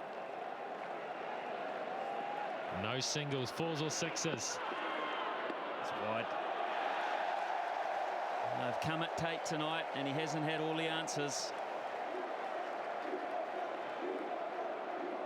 The fact that very few Australian bowlers have. David Hussey, 2 overs, none for 9. I'll tell you what, and I don't want to suggest anything, but I think that fella there would be enjoying this. Good Otago man, played with these two lads as they were growing up in Otago. Best show in the house. Oh, that's missing leg, so he can't give it out, and they'll run a leg by. So very fruitful over that one for the New Zealand cause. It's 202 for 6.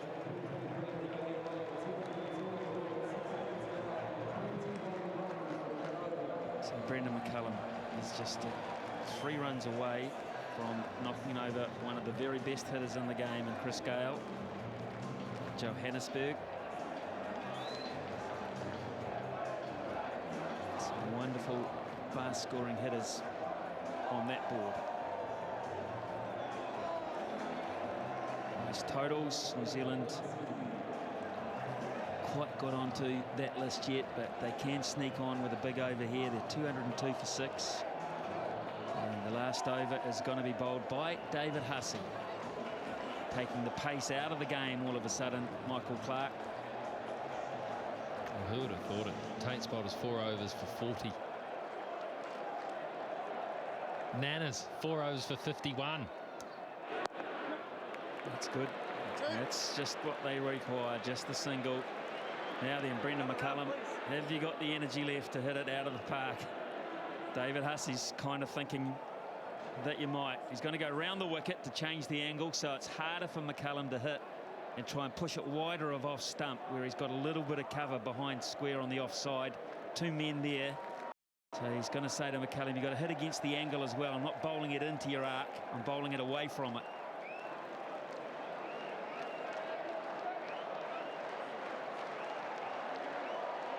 So 5 balls to go. McCullum, 115. He gets set. Oh, is that out? No, it's bounced in front. McCullum thought he was out. He thought he'd hit it well enough to be caught, Brendon McCullum. It was a really good pickup in the deep. David Warner.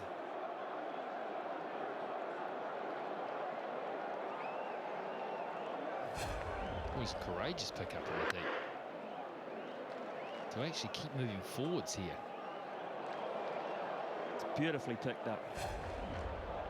Brendon McCullum thought he hit it straight down his throat. He stood, was all set to walk off, and he does deserve to walk off by himself too, but not yet.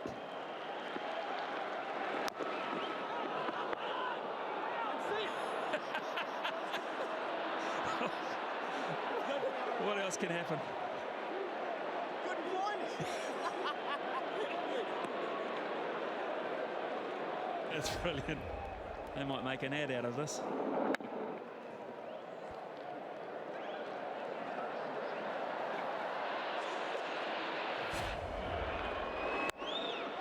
That's 6. That's a wonderful strike by the brother this time. Well done, Nathan McCullum. He's not been left out either. 10 from 7. He's doing his best to get his brother down on strike, but when he gets one like that, he's prepared to take advantage of it. It's good stuff. Well, for the records, we really need him to get a single here, so Brendon has a chance to break the world record for 2020 cricket. Well, I don't even know that that's in their thinking at the moment. They probably have no idea. Just a single will do. I can't get it. Can't get it. That was beautifully bowled from Hussey across the right-hander. Good length. Oh, he's devastated there, Nathan McCullum. I think he was aware of what was going on. In the end, barring a no ball or anything like that, it's going to be 116 not out. It's going to be one of the great innings. When you think about what happened in the game before, it is one of the greatest innings. Well, the crowd are on their feet, and they won't sit down till Brendon McCullum's back in the hut. Over the top of cover for 4 more. Yes, 1 bounce 4. And let's just stay with Brendon McCullum, because they will stand as one for him tonight. Just brilliant. The Australians come to him too as a man to congratulate him on what is just absolutely fantastic. They loved it. They all appreciated the skill involved, the daring involved. Let's get in under that helmet and stay there. Heart must be pumping.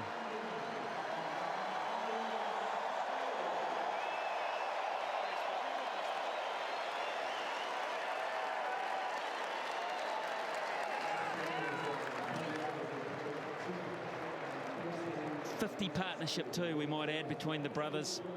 Going underneath there, and Brendon just left 1 run shy of Chris Gale. Lost a little bit of strike towards the end, but it's a record that everyone that's at this ground will acknowledge as Brendon McCullum's highest score by a New Zealander. And in that kind of hitting form, he might just get 117 one day. That's the equation for Australia. They need to get 215 in their 20 overs at 10.75. If you get them, Australia, good luck. You'll have really thrilled the house, and those sitting at home will see you back shortly. Down the wicket, through the covers, 4 runs. Oh, McCullum goes over, extra cover, that'll be 6. The first one of the innings. Here's Tait. Oh, brilliant again. Oh, that's magnificent, almost 6. My God, it only went 20 feet off the ground. And then that's what happens in the end. That's massive. Oh, my God, that's the biggest hit here in the new AMI stand. Well, it's actually the Dean stand, but it did get peppered. It really did get peppered by Brendon McCullum in one of the most fantastic hitting displays that you'll ever see. And what's more is, as soon as he got off, he came back out to talk to Harry. I'm just here with Brendon McCullum, the man of the moment. That was a sensational innings, Baz. That's the best innings I've ever seen live. How did it feel? Yeah, it felt a bit scratchy to start, to be honest, H, but I think on a ground like this, with a wicket like this, if you can get underway, then you can get a little bit of luck and manage to ride it all the way to the end. But I thought, you know, it's a good score. We're going to have to bowl well, but it's a good score.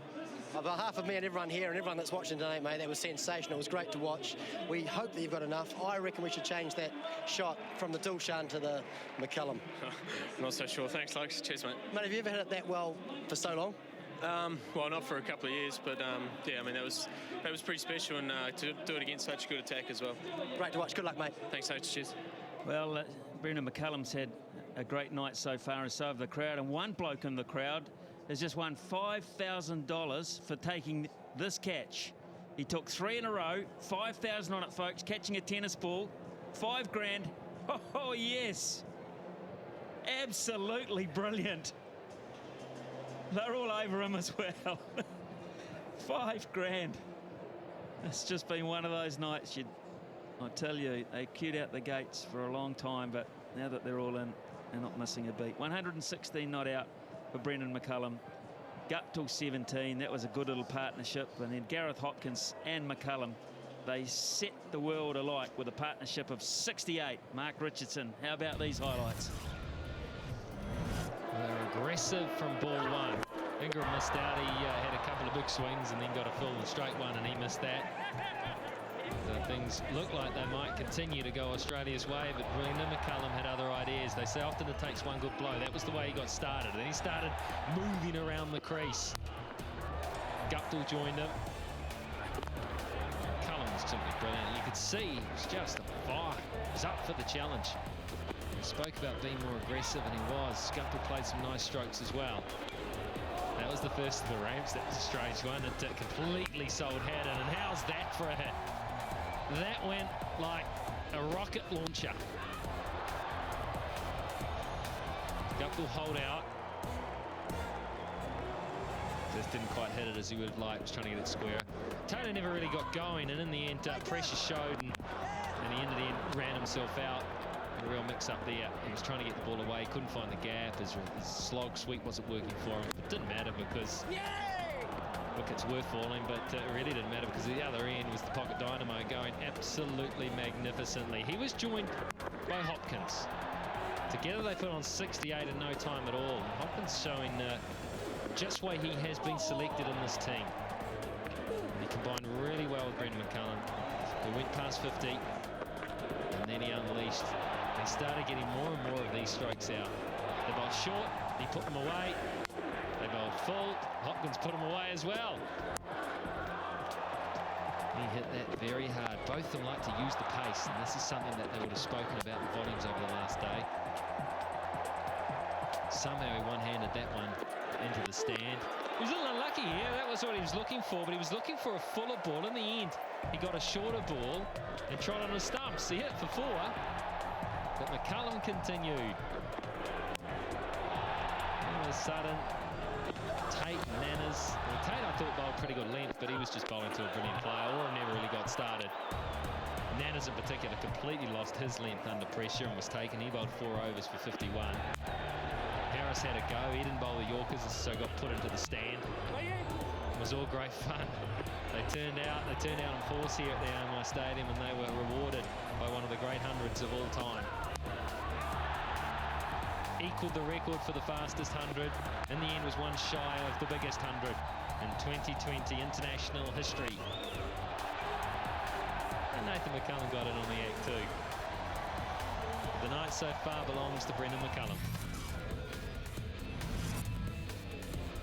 116 and 56 deliveries.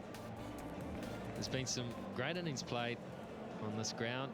You think back to a test match when Nathan Astle hit 222. Well, that one's just as memorable, that 116.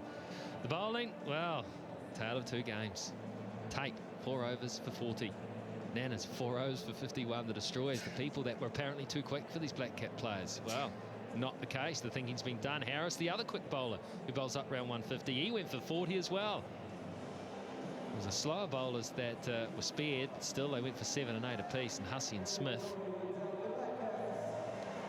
And Christian had no impact at all, the all-rounder.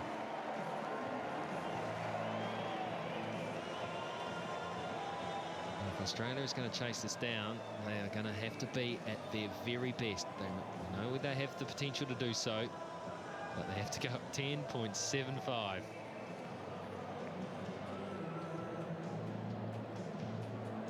They're having a lot of fun here. They queued for a while to get in. They filled out this wonderful new stadium they have here, and they've been rewarded with a real comeback performance. Now, can the Black Caps back it up with the ball?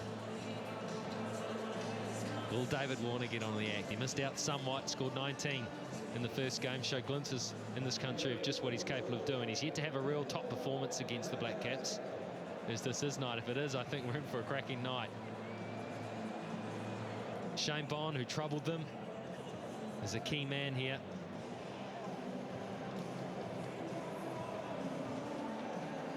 Craig McMillan joins me, and Craig, I've seen you play some pretty fast innings. I think you may still have the fastest one-day international 100 for New Zealand. Maybe you still have that record. What would Brendon McCullum be feeling right now? Well, he'd be pretty happy. What a sensational innings that was. One out of the bag over a prolonged period. It really was sensational. Batsmanship, also power, skill. Some of those dinky little lap shots. It's coming down at 150k. It's Shaun Tait. It's ridiculous. It was outstanding. David Warner. The fireworks going to start with Australia. Bond open for New Zealand. Yes.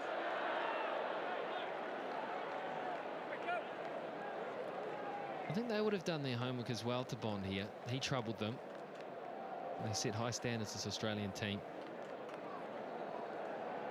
The thing here is they can't afford to respect Bond. They've got the score of pretty well everyone. Haden, of course, Shane Watson being rested for this match. Very much a case of rotation as they trial players leading up to the T20 World Champs. So Haden gets an opportunity. It's a very good wicketkeeper batsman. Another key man will be Daniel Vettori, if New Zealand can defend this.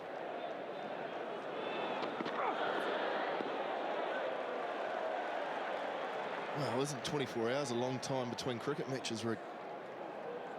Really is, from Wellington to Christchurch. And I'm really looking forward to see how Australia respond to this. And a pretty good summer, unbeaten, but you have to say that record is about... It's under serious threat tonight. How will they respond? They'll come hard at New Zealand. Bond will be a key figure for New Zealand.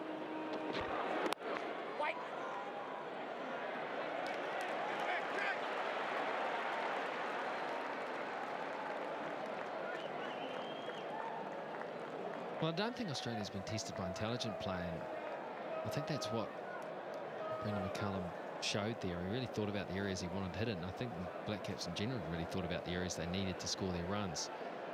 Now they're under pressure. Now they're chasing a big total, and that's something that they haven't had to do either. How will they go about scoring their runs against a destroyer of Australia in the past. Shane Bond, nice stroke down the ground. That'll be 4.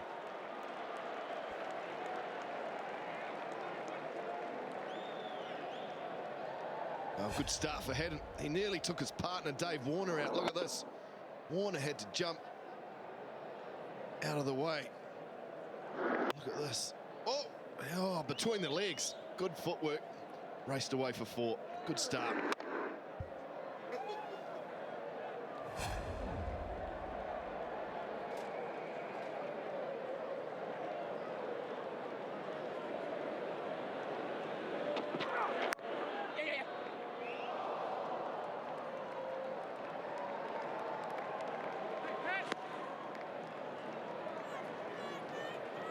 All right, David Warner.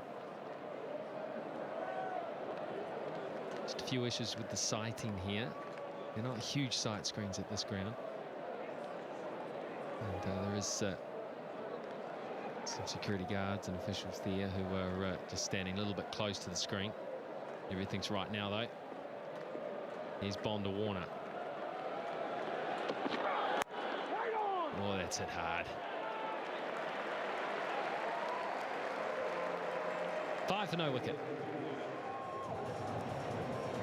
Tim Southey, who gets an opportunity at the expense of Daryl Tuffy. He probably doesn't have particularly fond memories of this ground after Brendon Sawag got stuck into him. But he gets an opportunity. He's got runs on the board. And he's a very level-headed young man. I think that game will be long forgotten.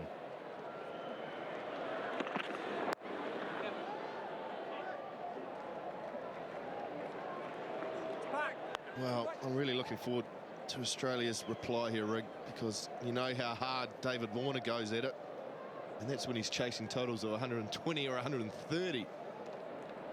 So I'm going to be very interested to see how he goes about. He knows one pace, very clean hitter of the ball. He's destructive at best. And Australia are going to need something pretty special from one of their top 4 players tonight if they're going to chase down this total. That's what he looks to do.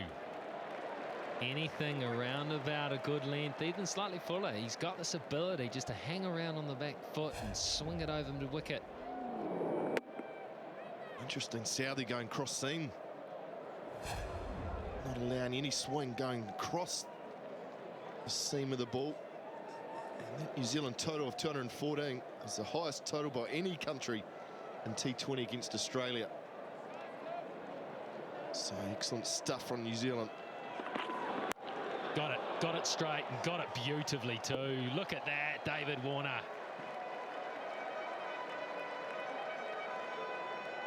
Well, this is excellent stuff from Dave Warner. Falling straight, Southey. Allowed Warner to get underneath it. Very good cricket shot, straight down the ground. Southey is going to be under pressure because this man is so destructive. So much power in that short frame. Now, I think full is where you want to be to this guy, but I think you've got to be full and very straight. But you can't miss. He's so talented. You simply have to be bang on that Yorker length. That's too much length. That's too much length, and it goes for 4. It was testing. Bond had a wee sniff of it, but he couldn't get there, and he doesn't know if it's gone for 4 or 6. We'll have a wee look at that one. No margin for error. This time Southey bombing a slower delivery, rolling the fingers on it. Not where Warner wanted it to go. It's very short over point. That is probably the shortest boundary on the ground. About 60 metres down there. And it's just bounced in front for 4. Too much width. I think he's got to be straighter. He's also got to be fuller.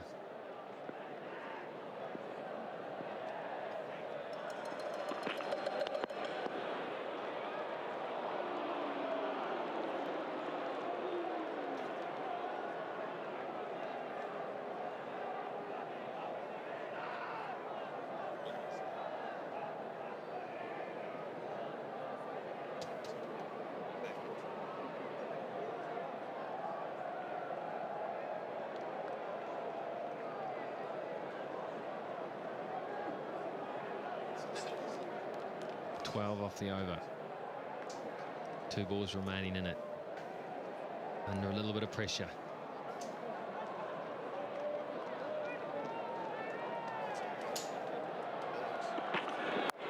Oh, he's got that again. He's missed his length and he's been put away once more. Oh, he's a dangerous player, David Warner. Yeah, not the start Southey was after. Warner again got some width. The left-hander so strong through that offside. You've got to be so straight and tight to him. Try and cut that angle off. Just the start Australia wanted. Swinging like a rusty gate, Dave Warner. Man, he's dangerous. That's a bit of length and a bit of line and a chance. Probably would have been home anyway. 6-17 from the over, 23 without loss.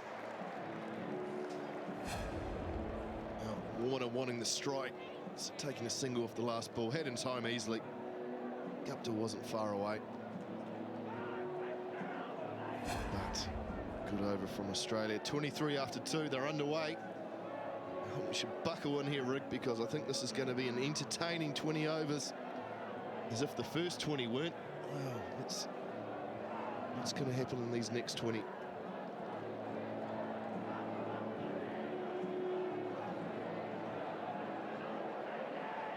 Bit of work to do. He knows he has to be on with his field sets and his bowling changes. Vittori, his Bond. Oh, a big swing. Toe ended it. It's in his arc. That's what he's looking for. You've got to love watching this guy play. You've just got to love it. Every ball's going for 4 or 6. Nothing in between. It's all or nothing with this man. That man, David Boone, batted a little bit differently. But that man was outstanding tonight for New Zealand. Oh, straight again. This is lovely stuff. It really is good stuff to bat. Gosh, he's got some class.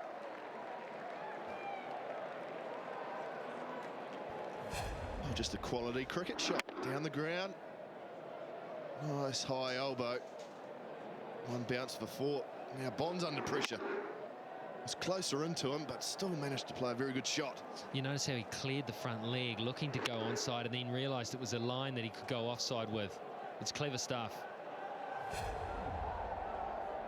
Wow, what a crowd tonight. AMI 26,148. They have really turned out in their numbers tonight, and they'll go home very happy, especially if New Zealand can pull off a victory. High, high, they're going back. This is a chance. It'll be a tough catch. It's a biggie, it's a beauty! Tim Southey, the young man with a cool, calm head, and Shane Bond has made a vital breakthrough.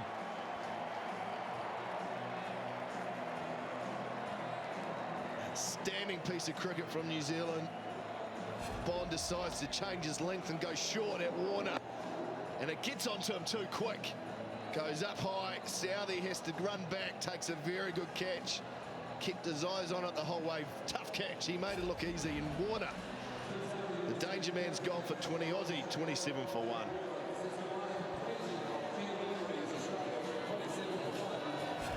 Smart from Shane Bond. He went short and look, he took his eyes off it. Did him for pace. And Southey had to 20 metres to run. Very good catch. 149k bouncer right on the money, right at the throat. Climbed on him, and it was on him too quickly. That's a good catch, because you know who you're under. You know who you're trying to catch out there, and you know it's tough. First over's just gone for 17, then you're under the pump, running back to take the catch of the danger man. Southey did it beautifully. Just what New Zealand wanted. Key man for Australia, Michael Clarke, the captain, comes in.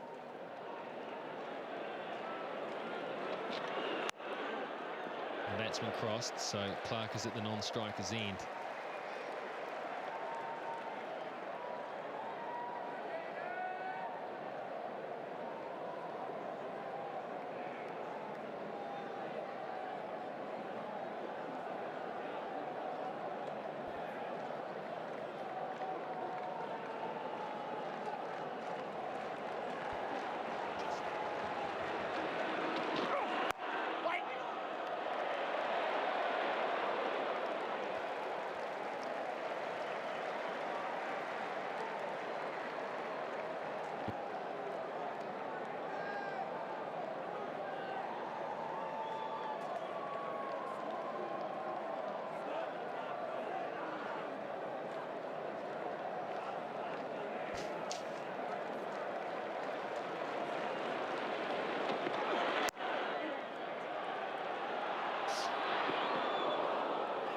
just had to throw off balance there, so it was a good single.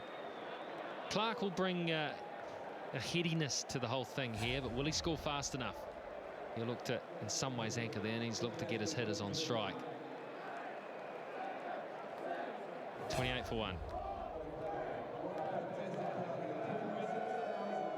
Well, the crowd, 26,148, they came in. They have been rewarded. Apparently 4,500 came in the last 40 minutes. They were queuing, and the AMI Stadium has said that you need to buy your tickets before the day or come in earlier. And you will end up queuing and missing a lot of the play.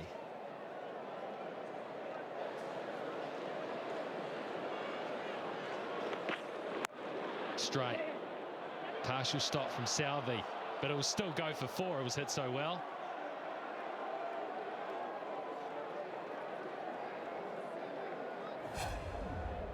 Yes, nice shot from Haden. Oh, Southey didn't really get close to it. It was hit so hard. Really, he's got to help himself out here a little bit, Southey. I initially thought he'd got a wee hand on it because it did look like it stopped, but it just hit the loose dirt beside where they dropped the pitch in. Took a little bit of sting off it, but not much, not enough. It's a short boundary, and it's a fast outfield.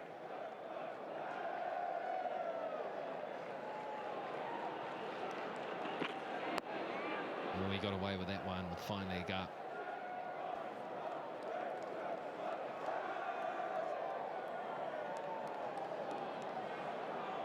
It'll be interesting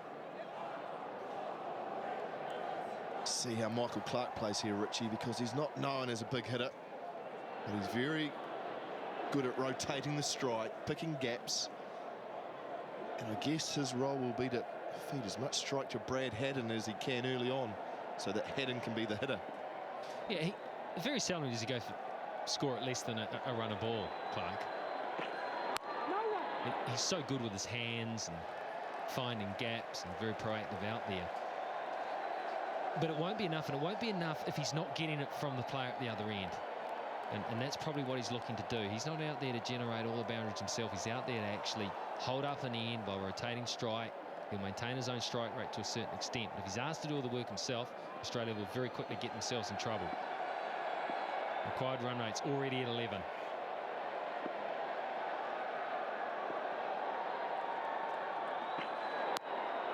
He's got that one out of the screws. Really has. It's a good way to start.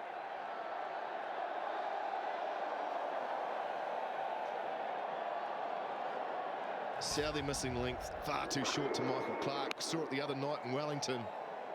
Picks up the length so quickly. Just a little short arm flick. Races away, no protection there. Southey has to get it right and get it right quick. Yeah, he's going for 15s at the moment. He just hasn't found the right line and length.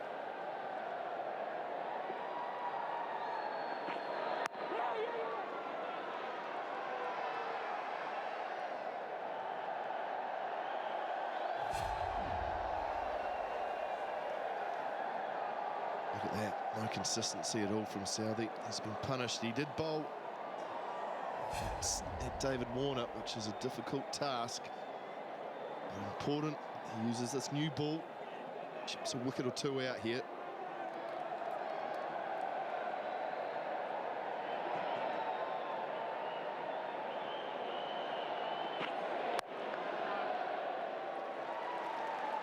.38 for 1.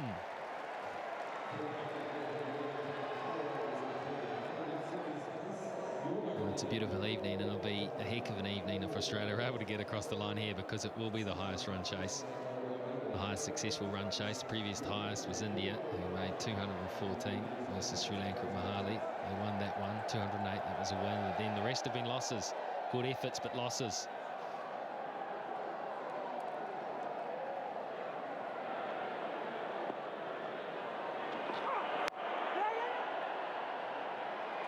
Oh, they're keen in the field. Diving around, covering each other. New Zealand are keen in the field, so they should be too. So good effort from Ingram, McCullum, making sure someone got behind it. Really interesting that Shane Bond's bowling his third over, Rick. And he bowled 2 the other night. Good to see Vittori attacking with Bond. I can't imagine he'll bowl a fourth straight up.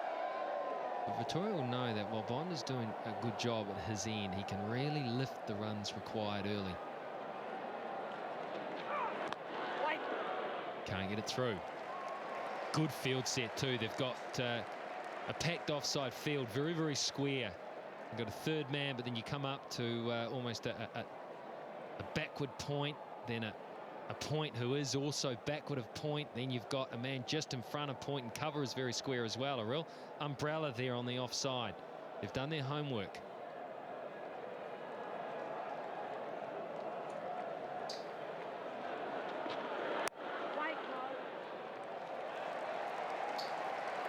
The thing I like about this field is it's going to force Haden to go aerial. He's going to have to go over the top to get it through that offside field. Look at it, 5 fielders riding that ring. And Haden either has to hit it very hard, perfectly in the gap between those fielders, or he has to go over the top. And with 1 from 3 balls, the pressure's building. Oh, yeah, he's ticking. Don't worry about that. What's he going to do? He'll get beaten. That was a beauty.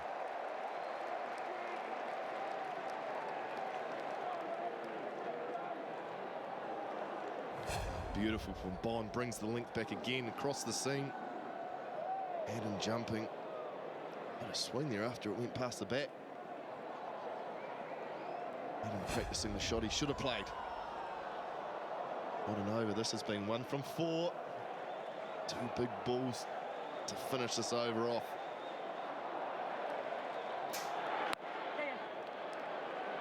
All he can do is push into that offside field. That's a brilliant piece of fielding. I think he's made it, though. I think he's home. That's Nathan McCullum. He's as good as you get in that area. New Zealand are up for this. Outstanding fielding from McCullum. Nathan. Haden well home. Lucky it didn't deflect for overthrows. Good to see New Zealand hitting the stumps. At some stage in this innings, there will be a run-out opportunity. Good to see that hitting. It's no good hitting when he's home, though, is it? You only get so many that hit the stumps.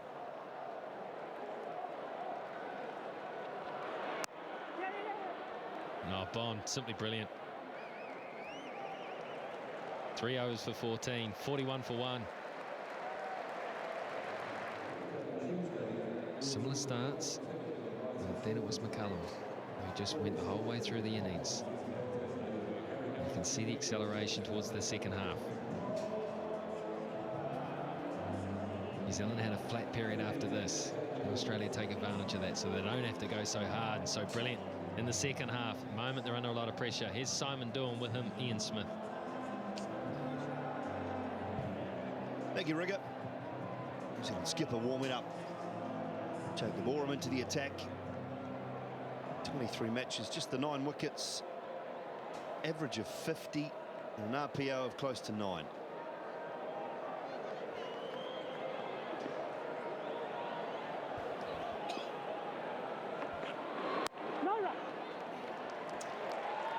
Well, one thing you will say about Australia is they've got some pretty cool heads under pressure, and they realise that they don't have to go after it McCullum style. They just need a controlled, concerted effort right the way throughout the order. But already they're having to score at 11.70 runs per over, which is 2 a ball.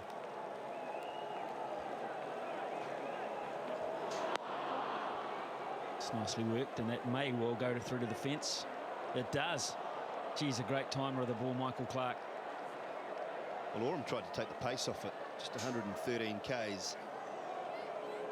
Michael Clark was well and truly up to it. It was a slower ball, he just turned it away nicely and used the pace of this outfield and the short boundary. Well, that's not an easy shot to play. Really isn't. From outside off stump like that. No run.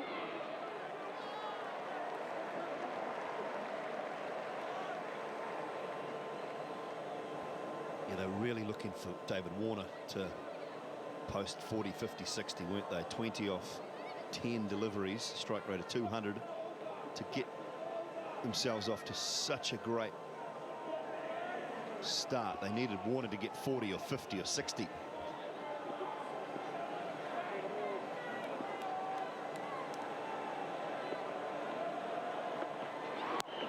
There'll be 4 more. Oh, no, it won't.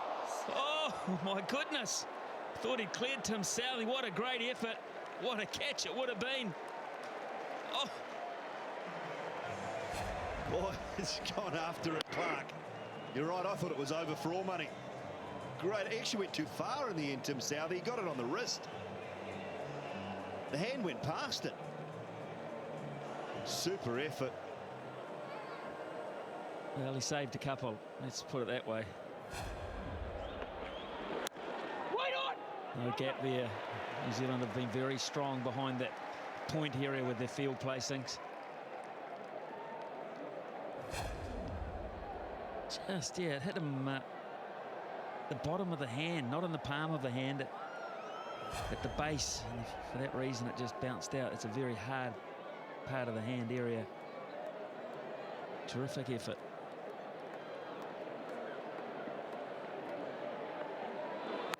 That's 6. And a big one to boot. A monster. Took the pace off that, Jacob Oram, but Michael Clark put it back in. It's 53 for 1. Did he what? 50 up for Australia in superb fashion. Just the hand speed, really. I mean, you watch McCullum swivel when he hits the ball leg side. That is just pure and simple hand speed. Great wrists. No swivel at all. Back foot, front foot stay in very similar areas. Just gets the hands through the line of the ball. Finds the middle of the bat. Good catch too. Well done, that man. Well, here's the key point in the match for me. How do they handle Daniel Vettori? Very few sides have collared him recently. Can he be a trump card and break this partnership? How will they treat him? Well, I think the two best equipped players to play Daniel Vettori, to be honest with you, look at that RPO, an international 2020 of 5.18 for a spin bowler. That is superb, really is. Oh, these two players, Brad Haden and Michael Clark, I think use their feet as well as anyone in the Australian side to spin bowlers. They don't have to come down all the time and play big shots, but they use their feet, they take the singles well. Daniel Vettori would be happy for them just to push around for ones. But yes, you're right, we will see them dancing. Don't think it'll turn a lot, that won't help him. But his vast experience and his ability to mix up the pace, that's the key. You might get a little bit of drift.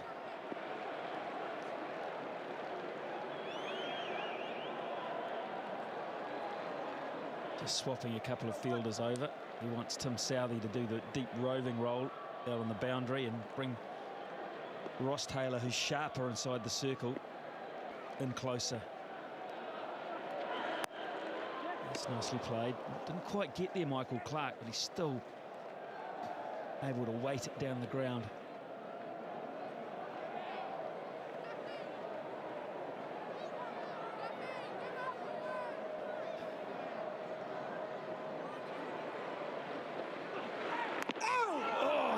Chop that on. It's going to race away for 4, is it? Yes, it will. Oh, but chopped it onto leg stump. Well, that's incredible. It was a quicker ball from Vettori. 97 Ks. Hadn't looked to go back. And he got the inside edge of the bat. He knows himself that he was very lucky. Well, he can't defend that. It's just bad luck. So 59 for 1. Australia going well. Vettori flatter again, another fumble from maybe Guptill this time at New Zealand. Just at the moment, they're coming at them, they're coming back at them. Well, just those stats for Daniel Vettori, 5.22 runs per over. If you go through the list of players with the best economy rates, Price, O'Brien, Adoya and Davidson are at the top. They're the only ones ahead of Daniel Vettori. Ray Price from Zimbabwe, O'Brien from Bermuda, Adoya from Kenya, and Davidson from Canada. So he's the best of them, really. Of the guys that play a lot of international cricket, Daniel Vettori is the best. And backed up too there by some brilliance from Brendon McCullum, enjoying running around the outfield, stretching the legs.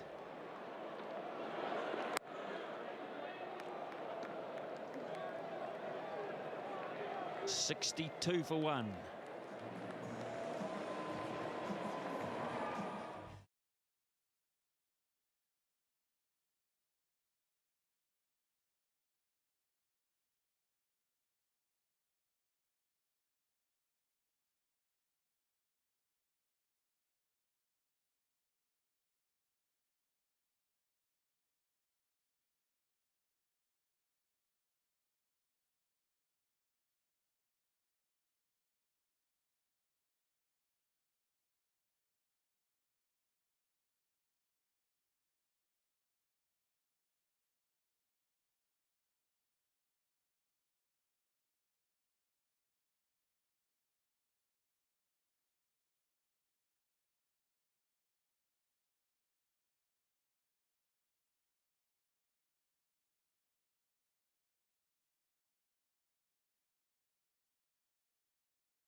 It's art. Pays some cameraman mega bucks to get that one shot every season. Yeah. Ugly Dave. We don't need to pay him anymore, to be honest with you. And let him go now. He can go home. He's done his work for the night. That's it. Actually, one we recorded last year, to be honest. Here's Jacob Oram.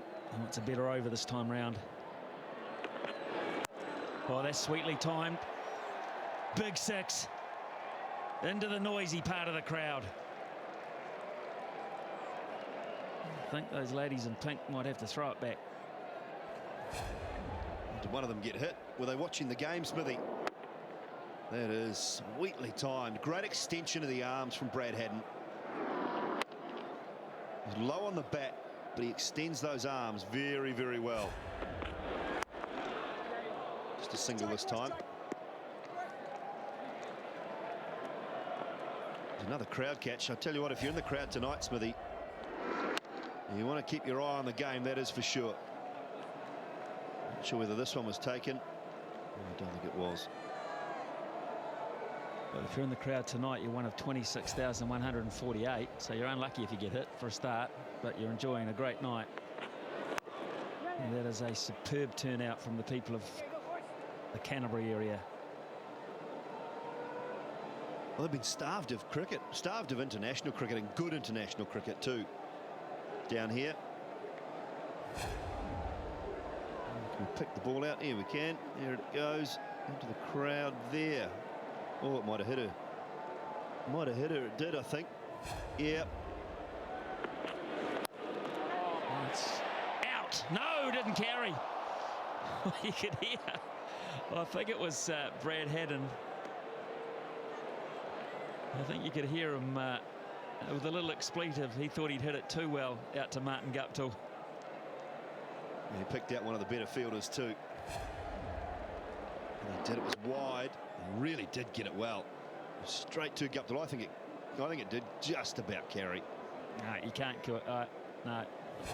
Dug his fingers into the ground at the same time as the ball hit. Ow! Is that a no ball?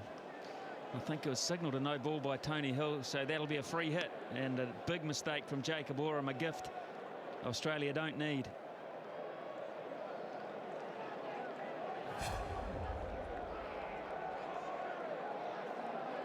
That was the Guptill attempt, but here is the indiscretion from Jacob Oram, and he well over too. Good call, Tony Hill.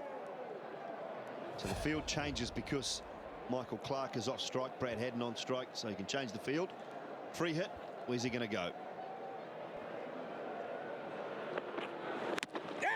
Into his stumps.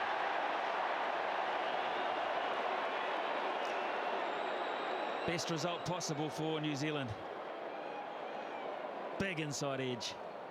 And luckily, with Hopkins standing up, it did cannon into the stumps. Just about got it right, Jacob Oram. Well, I must say, probably a half volley, to be honest. Haden just couldn't quite get a hold of it. What he succeeded in doing was getting that inside edge. So no harm done.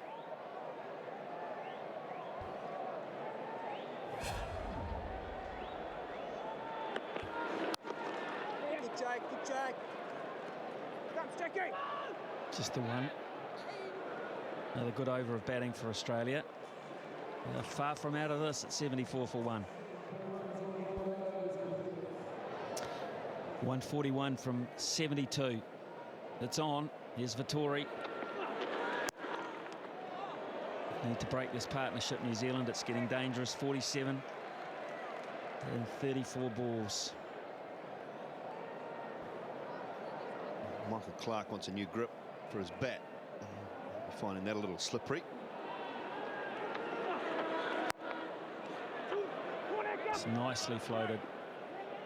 Clark has scampered back for a comfortable 2, so it was great bowling from Vettori, and he took all the pace out of that one. He looped it up, and that meant that Haden had to make it all himself. The 12 k's difference. I mean, it's not the slowest Vettori bowls. He can get down to 76, 77, up to 97. He's got about a 25k range, Daniel Vettori. There you go, 101 k's. I'd say his slowest ball would be around about 75, 76 k's.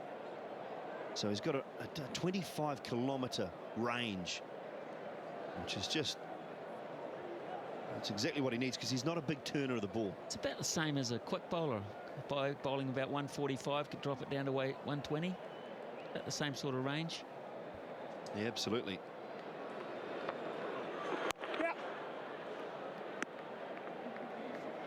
The great thing about Vettori is he just knows exactly when to bowl it. He knows when to give the carrot. On most occasions, very rarely is he collared. It's just superb to watch.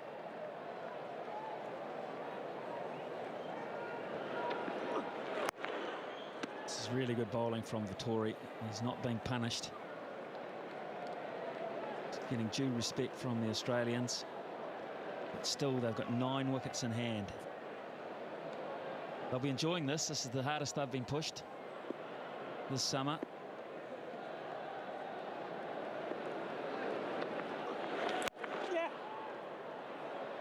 Terrific over, just 6 from it.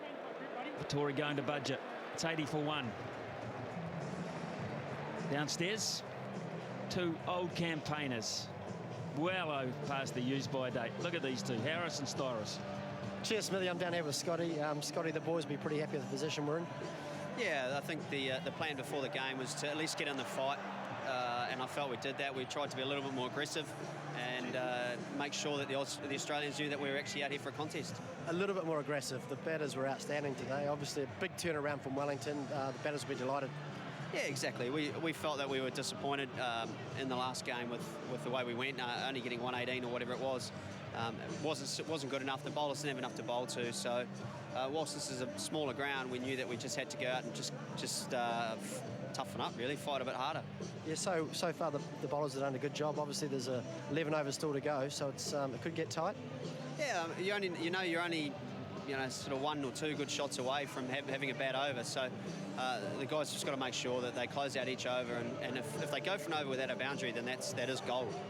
Yeah, cool. Well, obviously not a part of the 2020. Well, you're part of the squad, but you must be looking forward to the one-days coming up. Yeah, absolutely. It feels like a long time since I've played, but that's just the way it is. It's been good getting back in with these guys in the camp, trying to keep a low profile, and make sure they do whatever I can to help these guys get ready for these games. And then when my turn comes at the end of training for a bat, then I'll get in there.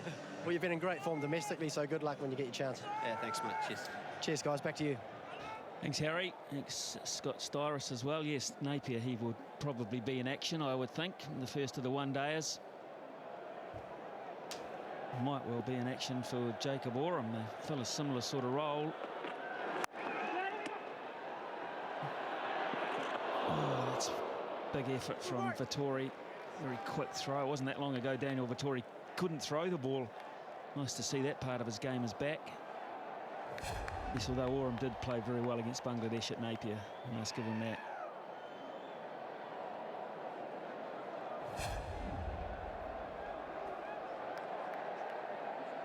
So, 2 overs for 24 for Big Jake. Not quite sure. You take an innings like Brendon McCullum's, which is just one out of the box. I mean, it's hard to compare anything to it, but not quite sure Australia have quite got to the grips with the pace of this pitch. Some of these shots. Yeah, it was just one of those innings that is indescribable at the moment. Warner out for 20 from 10 balls. Clark's 26 from 18. Oh, good effort from Vettori there. It just bounced on him, hit him in the head, I think. And Brad Haden's 34 from 29. So they're all scoring it well and truly in excess of 100. And they're going backwards at the run rate stakes. Have a look at this. It's just a bad bounce. Well, it's a shocking bounce. Don't come off the halfway line, the rugby halfway line or something. Just, it looks like a carpet out there. It's most unusual, especially for a man wearing spectacles.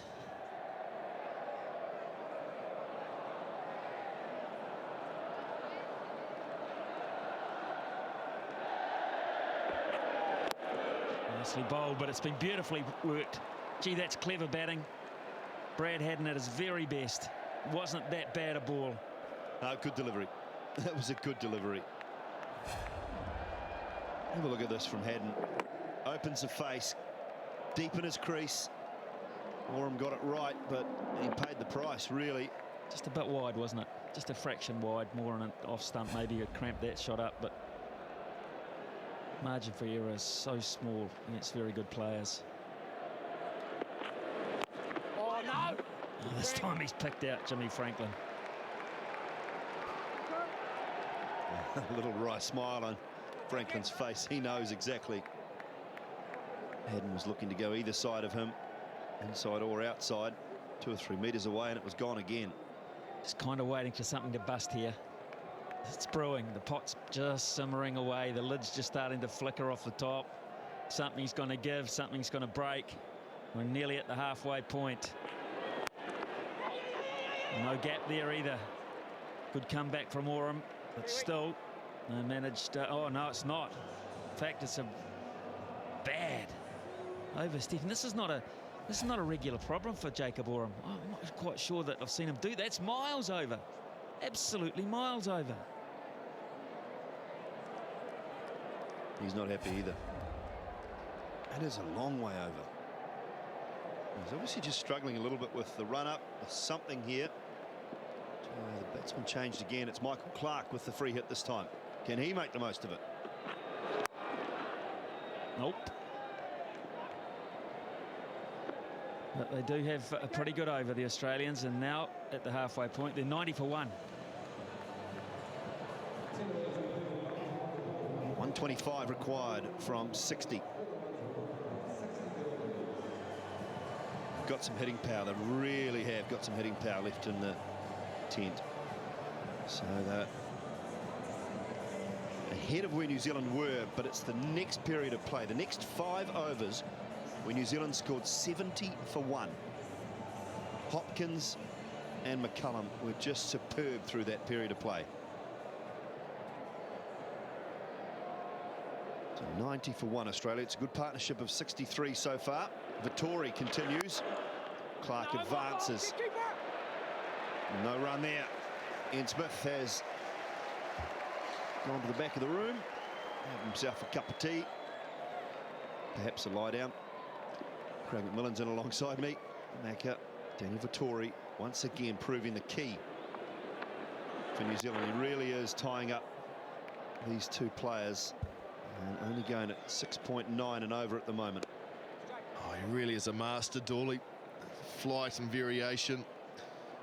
But you just can't get him away for boundaries. Australia need boundaries. And he's just denying both Haden and Clark. Doing a great job. Well, he can now, because that will be 6. Well and truly over the boundary. It was a good effort from Martin Guptill. He's just about taken out one of the cameras. I think he has taken out one of the cameras. One of our run-out cameras, in fact. Well, I spoke too soon, didn't I? Didn't deny them long. Haden goes over mid-wicket. Good contact. Quite a big boundary out there. reply from Vittori, but the damage done. 8 from 4 balls, so it was always over Guptill's head. Just there we go. And there's the shot from the camera. So just gave it a little nudge. Clark advances, just a single. Well, I guess, Dolly, the key thing for Australia at this point is they're only 1 wicket down. They've got 9 wickets in the shed. They have plenty of firepower. The rate's up to 12, but they have a great opportunity still to win this match. New Zealand, and that man knows it. They need to take wickets, New Zealand.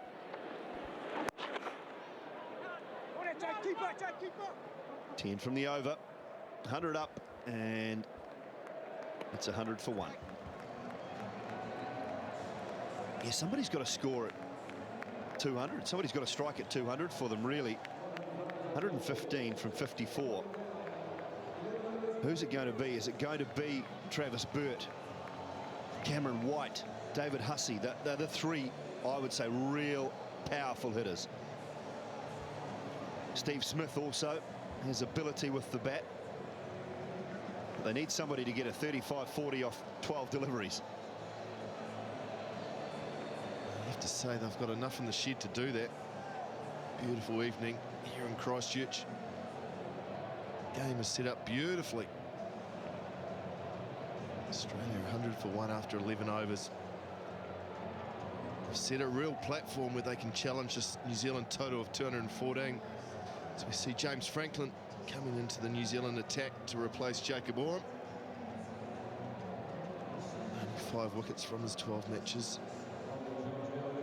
Very much a batting all-rounder these days. And he offers some variation with his left arm. Seam deliveries. New Zealand need to break this partnership. It's up to 73 already. Of only 53 deliveries.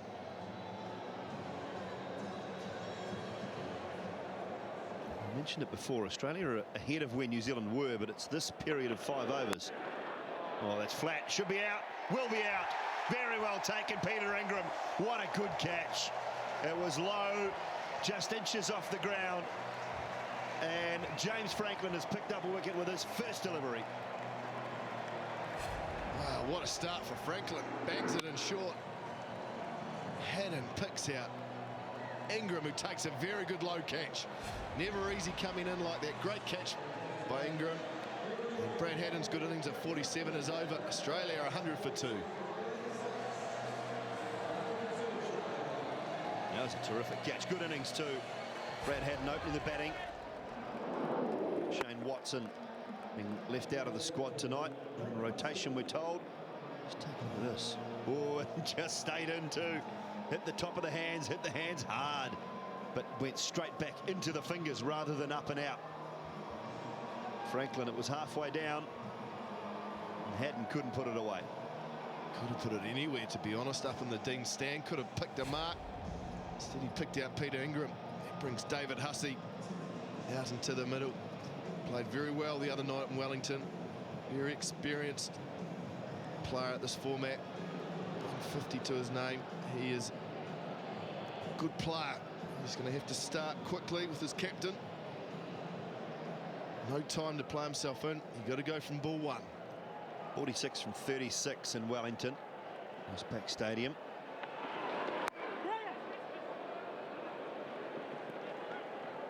You're right, he can't afford to play himself in. This is the reason he's here. Have a look at this ball. Oh, look at it. It bounced up, hit the thumb. The thumb was the key. And the thumb pushed it straight back down into the fingers.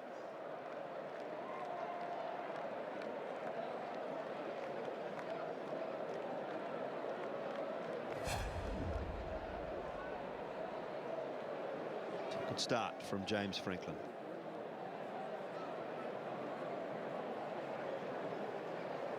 Missed out with the bat today. Everyone's still got an important job in the field for New Zealand. Great start for Franklin. Hasn't done a lot of bowling recent times. Just the confidence boost he needed.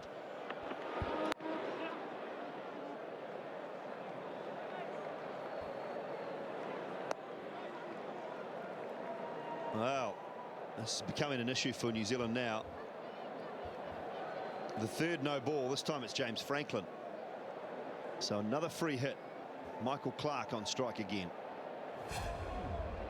It's a key area that New Zealand will be disappointed with. Oh, that's tight. That's so tight. New Zealand haven't been hurt off the free hit so far. Let's see if it continues with this delivery. Might do, because it's only going to be one. No, they come back for two. So it's cost 2 runs, that one.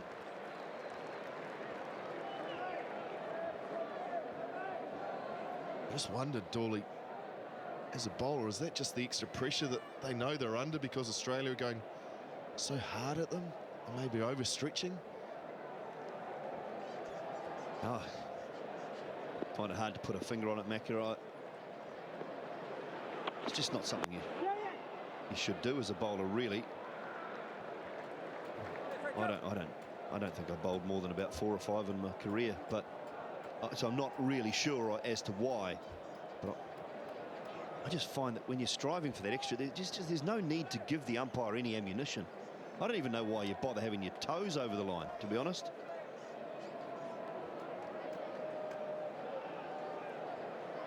Just get far enough back so that he doesn't even have to worry about your end, and all he's got to do is concentrate on the far end. Anyhow, it's gone. Franklin's in the midst of a very good over. 1 ball remaining. He's gone for 6. That run rate now 13.5 and over.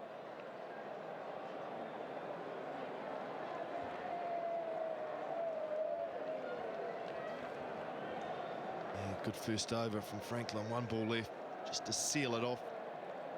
That man hasn't been used at the bowling crease yet. I'm sure he will be. Oh, that is beautifully timed. David Hussey. Boy, that's a good shot. 10 from the over, 12 gone. It's 110 for 2. 110 for 2. Michael Clark, the skipper, 34 from 26. Just saw David Hussey had a beautiful boundary off the last ball of James Franklin's over, and you make a good point, Macca, as far as to say that the no ball actually cost 6. It did. He wouldn't have had to bowl that last delivery if he hadn't bowled a no ball. He got 2 off the free hit, 4 off the extra ball, 6 in total it cost. Very expensive. It was a great over until that last ball. Nathan McCullum, New Zealand off spitter into the attack. And he's got a key job here. Really does. Needs to be nice and tight. Keeping the boundaries to a minimum. Try and pick up a nice early wicket. I think this is make or break time for Australia as well as for New Zealand, because the man who is just making his way to the striking end, David Hussey, is not going to allow Nathan McCullum to bowl at him. He will take him on. Hits the ball beautifully down the ground. I think he's the one that's going to have to really get some momentum into this innings. 10 and over for the last 3 overs, Australia, and the run rate's climbed to 13.3.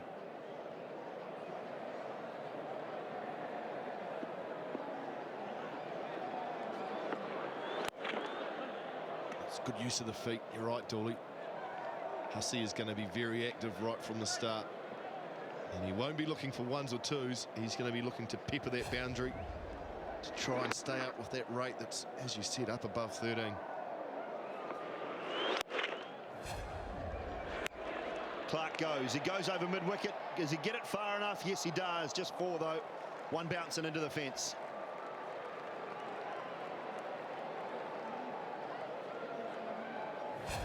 Deciding to put Nathan McCullum under pressure right from the start.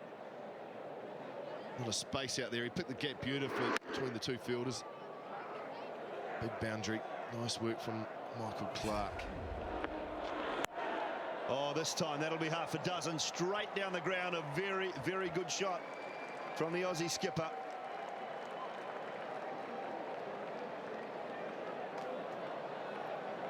Great batting from the Australian captain. Look at the use of the feet to hit straight down the ground. Beautiful shot. Putting Nathan McCullum under big pressure right from the start. 12 off 4 deliveries. Not renowned as a big hitter of the cricket ball. He's played 2 beautiful shots. And now, where does he go? Look at that, 45 off 29. Striking at 155, just what Australia needed in this situation. Oh, outside edge. A little bit of luck, but perhaps he deserves it. And has gone away for 4. Nathan McCullum now under some real pressure. No joy for McCullum. Clark gave himself plenty of room outside leg stump.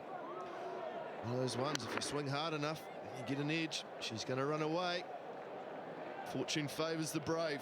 Clark's being pretty brave right at this moment.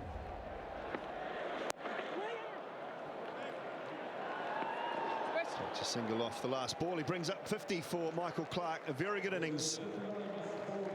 And Australia 127 for 2. Just the innings Australia needed. Captain leading from the front. 50 off 31, 4 fours, 2 sixes. It's been outstanding. It really has. Very good runner between the wickets.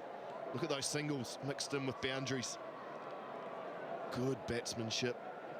Hitting boundaries, picking up ones, always rotating the strike, keeping the scoreboard ticking over. It's been a superb innings. But Australia need more. Down to 88 needed.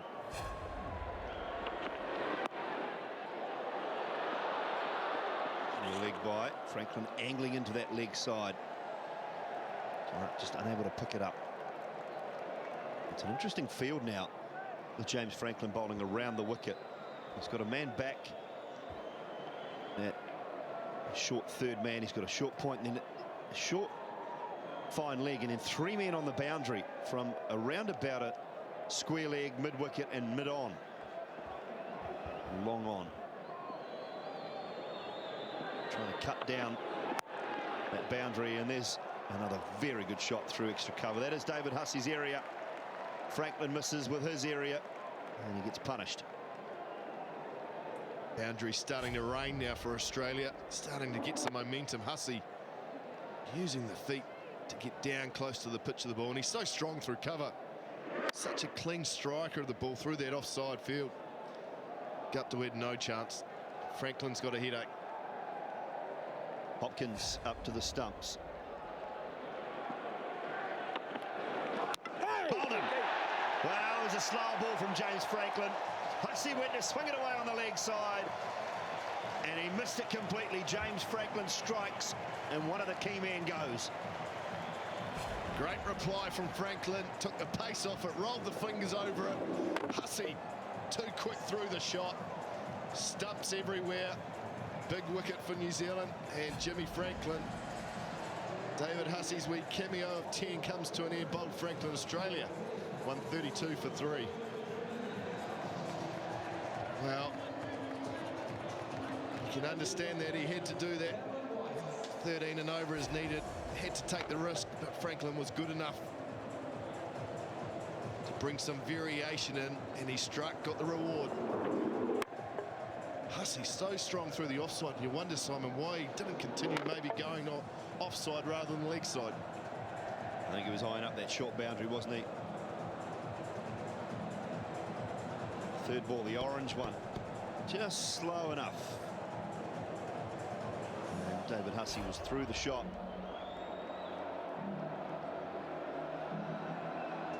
Well, the crowd are enjoying it. Cameron White. Strike rate of 135, an average of 33 from 13 matches. He's a big, powerful hitter of the ball, Cameron White. And boy, he needs to be. Still 13 and over required.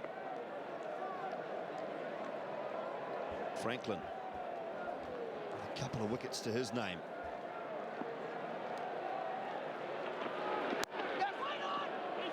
Oh, run out first ball. Could have been. Nathan McCullum missing the stumps.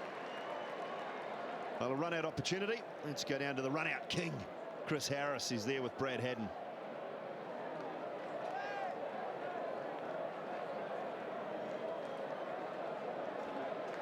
Well, apologies there. Harry's mic wasn't turned on. Let's try that again, Harry, and see if you can hear us this time, or we can hear you.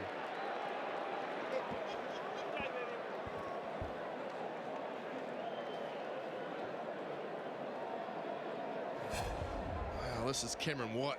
Could have been run out first ball. Nathan McCullum, he was out. Couldn't hit.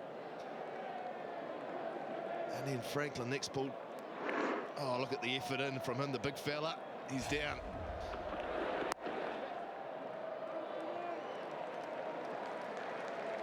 Good over. 6 from it and a wicket. Australia 133 for 3.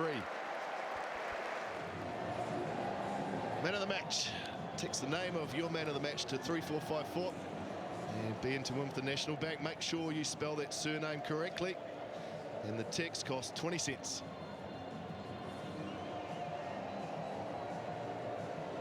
New Zealand skipper back into the attack. 1 over left. Chris Harris downstairs with Brad Haden. Brad, great knock tonight, mate. You got Australia off to the perfect start. Yeah, it was a pretty good start. Would have liked to see Davey going for a couple more overs. He looked like he was on again, but we're in a pretty good position here. Oh, no. Well, that certainly helps. A great shot by Cameron White. 6 over extra cover. Yeah, this is a really big over of the game, I think. This is Dan's last over, and he's obviously the go-to guy for New Zealand. If we can go wicketless through this over, and with a couple of those, it'd be very handy on the scoreboard. Well, I was going to say Dave Hussey was a big loss, but then by that shot from Cameron White, perhaps that could be a good thing. Yeah, they're pretty big plays in this form of the game, these two. They're obviously our power hitters, and we were hoping we could set it up a bit here at the end so they could play with some freedom. So we're in a position we wanted to be, so it's going to be good to watch at the end. So there's going to be some fireworks. You'd hope so. I don't think we should be pushing it around. Okay, well played tonight. Good luck. Thanks, Harry. Third time lucky. Thanks very much, Harry. And to Brad Haden as well.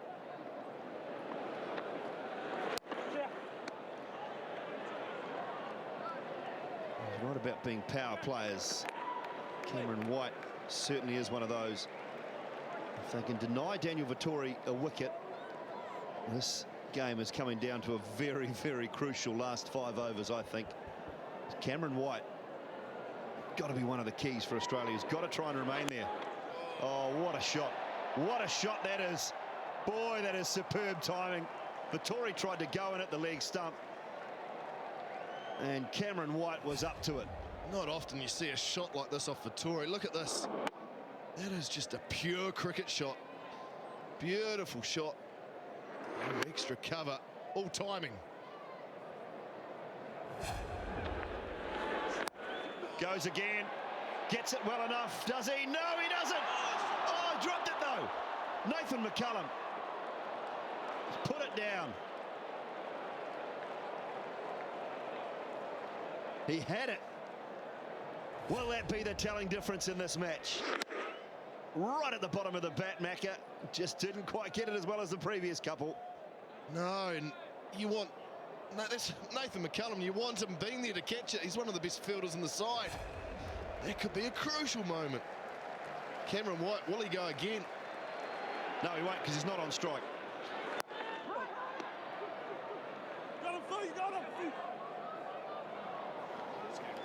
Well, it's the end of a good over for Australia. 16 runs from it. It's 149 for 3.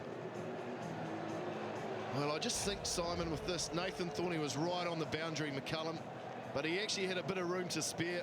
He was looking like he was worried about going over, and he had 2 grabs at it, and he was actually had enough room to maybe make a better grab at that. Could be a key moment, because White is a dangerous, dangerous player.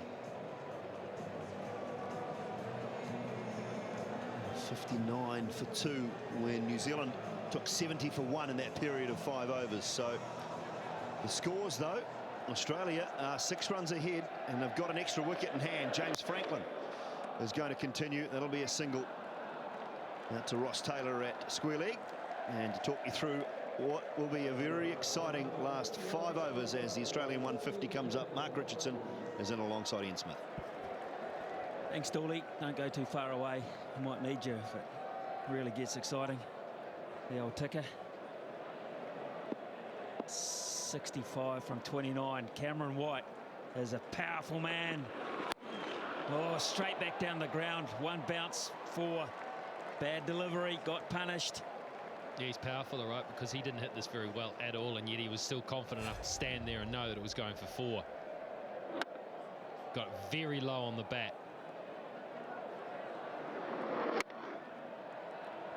Well, New Zealand under real pressure all of a sudden. Australia, the class act that they are, they've come back. Could easily have fallen over here, but Clark has held it together. Clark has played a magnificent innings. 53 from 35 deliveries. It's more than he usually does. He's been asked to play a role, almost the aggressor, which is not his natural role in this environment. He'll chip it around, he'll knock it around, he'll run, he'll scamper, but he's taken up the challenge and done it brilliantly, showing the class that the man has.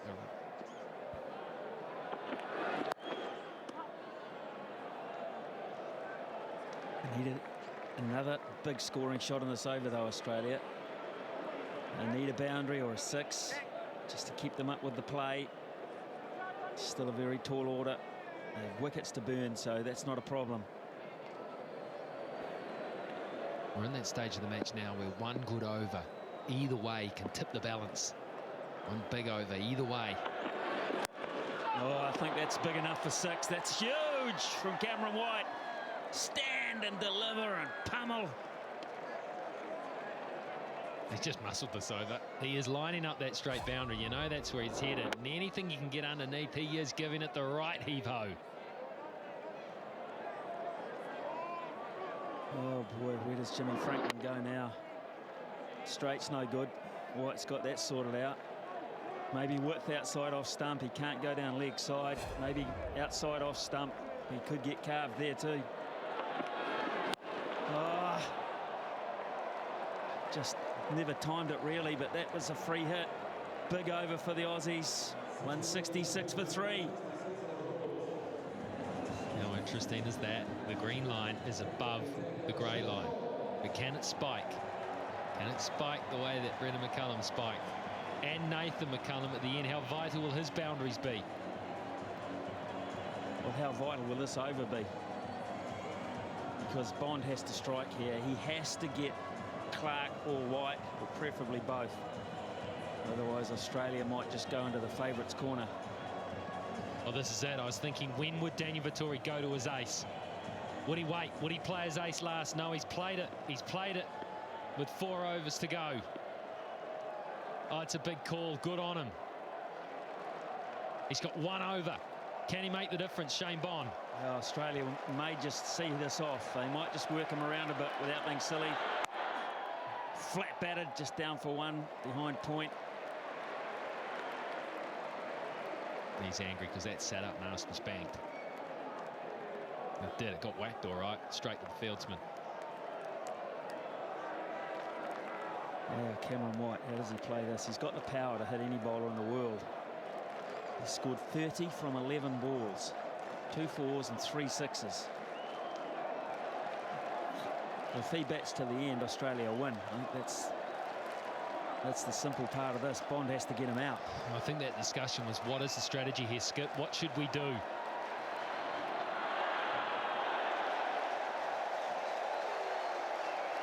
Good thinking. Use it up. It's a dot ball.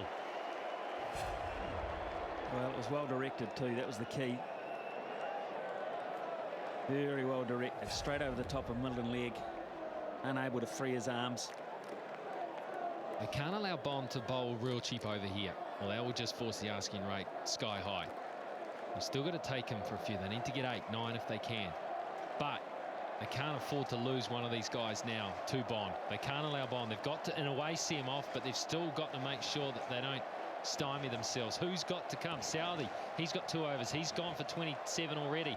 Oram has not looked that convincing. He's gone for 34. Vittori's bowled out. That leaves the off spin of Nathan McCullum. He went for 17 from 1. Franklin, he looks a little bit hittable. It's all on this over. I don't think you can bowl Nathan McCullum at Cameron White. That's why they've got to get him out. He's going to go around the wicket, Shane Bond. This is an interesting approach, this. Oh, that is massive. Short arm jab. I'm not sure why he went over the wicket and looked to go pitch it on that close, to be honest. because that's right in the arc. That's right in the slot. That's nonchalant. Stand and deliver. You've got to admire that sort of hitting. So simple. He makes his hitting look so simple. But he's going to go back over the wicket. That was an experiment that didn't work.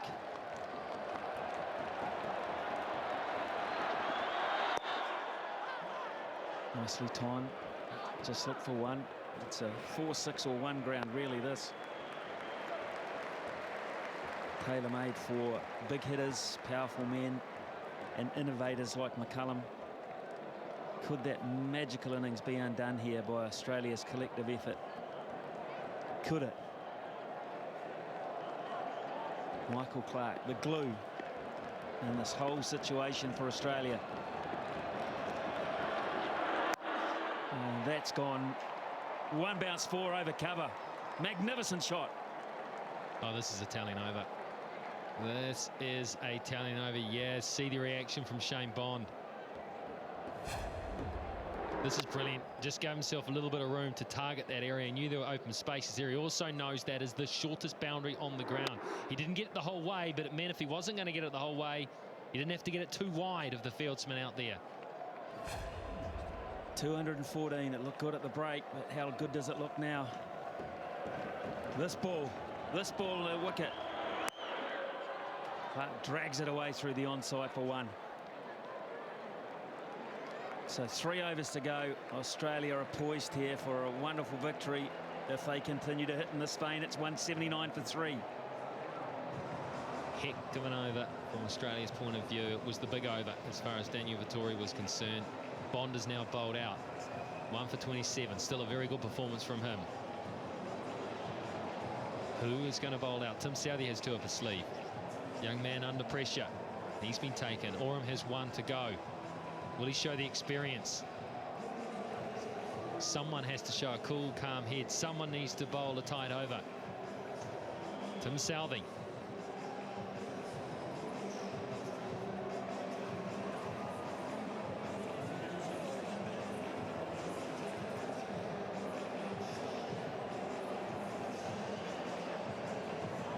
Tim Southee going to be asked the question here. Now's about the time that Daryl Tuffy is thanking the selectors for leaving him out today. Who would want this? Who would want this role? He could be a hero, he could be a heel. He's bowling with the short boundary exposed on the onside. Can he get it right, Tim Southee? Just the one that brings the big bludgeoner on strike. What Tim Southee has to think now is he has to think back to the performances that he put on when he was playing for the Northern Knights. Well, Tuffy just thinking, I don't need this. I really don't need this. That'll do me for the day. I'll sit back here and wait for Napier.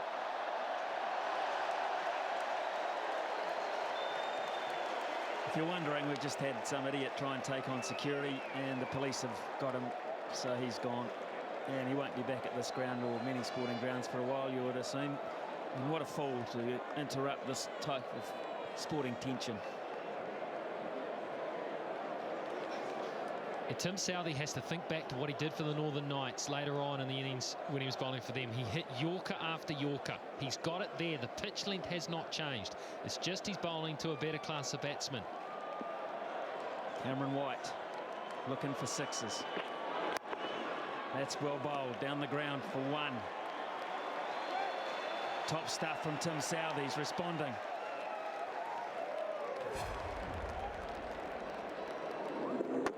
Just full enough. Just full enough. I'll tell you what, you don't get it full enough. We get it too full, you're going to go the distance. Clarke will know he's going to go full and straight. He's a thinking man. Michael Clarke. Will he look to play the ramp? Will he look to go behind square? Fine leg is up in the ring. Long off and long on is protected. It's the single. Well bowled Tim Southee. He's holding his nerve. A lot of growing up going on here for a young bloke. 3 more of those and Australia are under the hammer again. Get one wrong and Cameron White will relieve the pressure.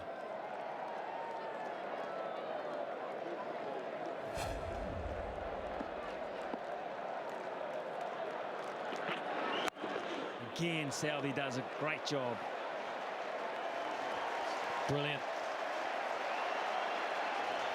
And the crowd are rising to this too. They know what's going on. They know what the young man who was under all sorts of pressure in his first couple of overs is doing here. He's coming back. What happened in the first couple doesn't matter. It's what happens now. Can he stamp some form of mark on this game? Can he win this game for New Zealand?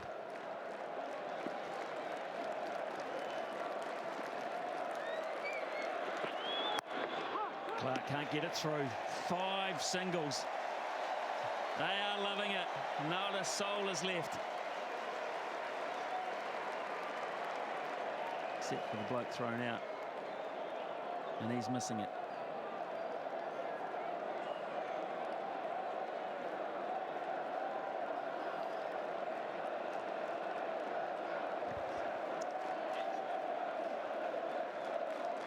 Last ball, Tim Southee. Can he do it again?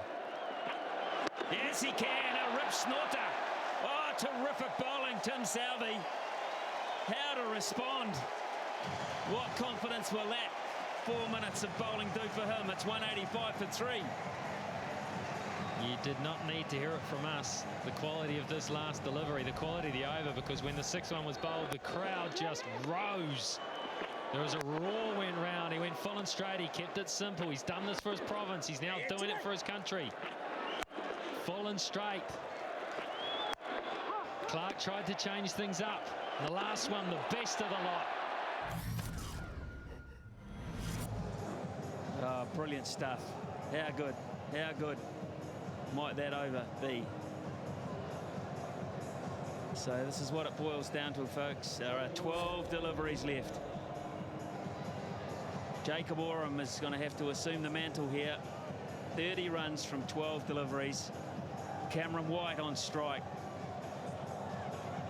He likes to go over extra cover if he gets width outside off stump. If not, if you bowl too straight, he'll hit you into the stand on that side, the onside.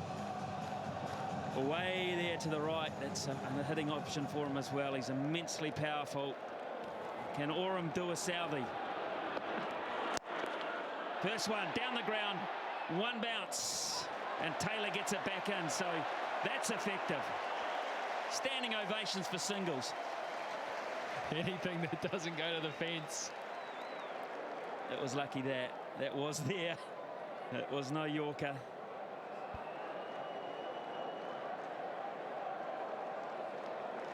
They need a 6, Australia, or a succession of boundaries. They need a 6. Clark can do it.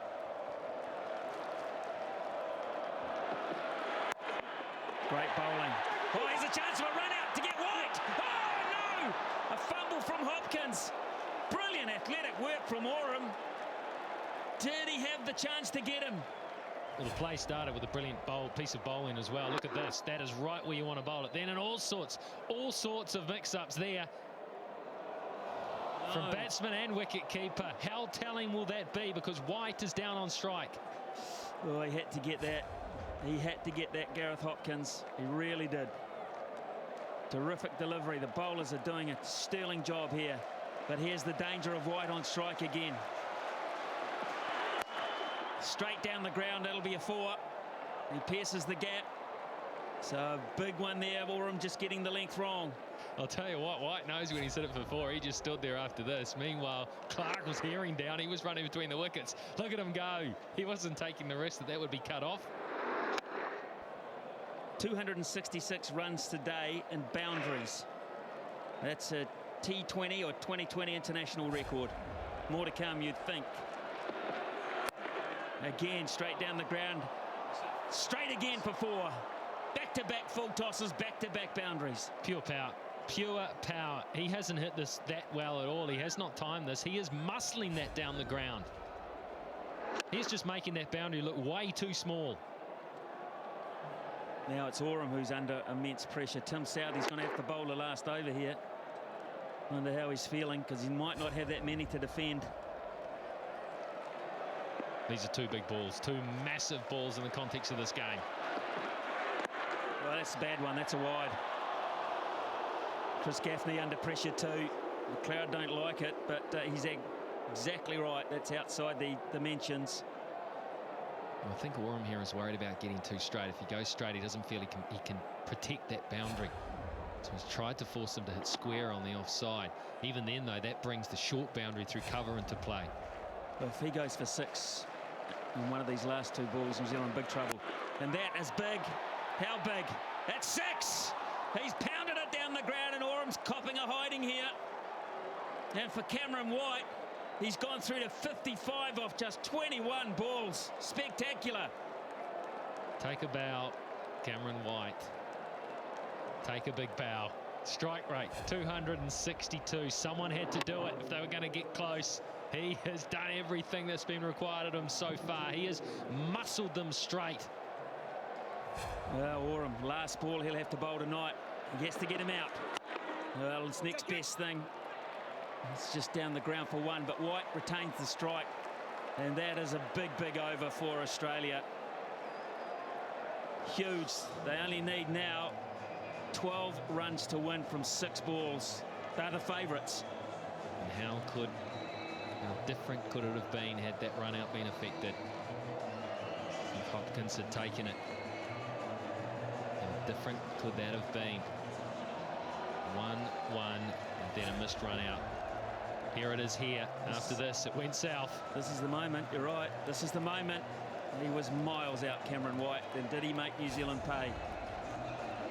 12 from 6, Tim. Do it again, son. That's what they're saying. 6 singles. You'll be a hero. Cameron White. Down the ground, and Tim Southey gets another one in the slot. They need to hit a couple of boundaries, Australia, or a 6. His eyes are wide open, Tim Southey. His blood must be absolutely pumping through his veins. I'll tell you who will have the adrenaline up too. It'll be the 2 guys at mid-on and mid-off. Long on and long off. They know it's going to be hit towards them. They know it's going to be straight. They're going to be brought into play. Martin Guptill, he is very, very fast. He's a good man to have down there. Oh, Clark, just a single. It's all back to White. It's like tennis. You have it. No, you have it. Clever stuff from Clark. He didn't quite get it as he wanted. He was looking to target the short boundary because he knew that the ball was going to be full and straight. So he moved across the crease. Well, Cameron White can win this in 2 hits. Tim Southey has to bowl 4 very good deliveries still. He's bowled 8 in a row that have gone for 1. Sensational stuff under this pressure. Here's White on strike. And the ground, McCullum will cut that off. Just a 1-0 fumble. Clark will come back. White's got to really go. Oh, no. Put the big man back on strike. Oh, yeah. He's disappointed because he does have a cool, calm head. He really does. And I don't care who you are. When you know you're in the gun down there, you're going to be jittery. Well, Southey did his bit again. Now, this is incredible atmosphere. 8 to win and 3 balls. What a finish. What a night.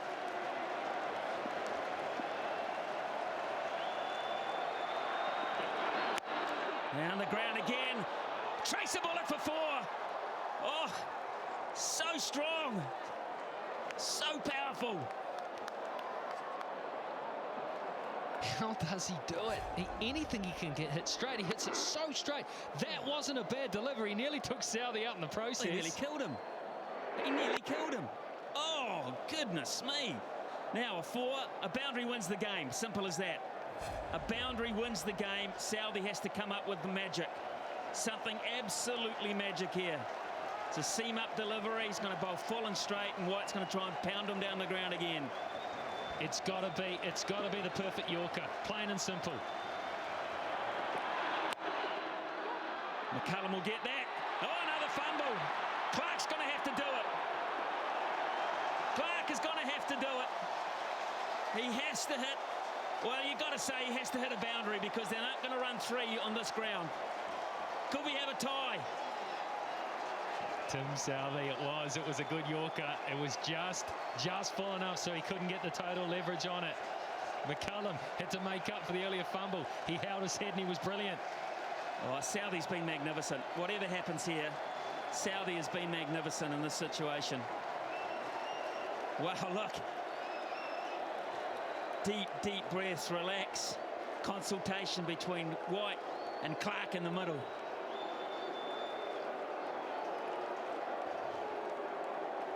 This is so even. They must find a boundary. They've got one ball, and the bowler's got to get in the right place. The bowler gets in the right place, advantage the bowler. If he doesn't, I say the way these two are batting, advantage Australia. Well, I say, if you're Guptill or McCullum, look out, because you know Southey's going to bowl it straight. Hopkins has gone right back to the ring, so they can't play it fine of Hopkins. He's gone right back as the keeper. Look, he's way back. Down the ground and push for 2 for the tie. That's what they'll be looking for.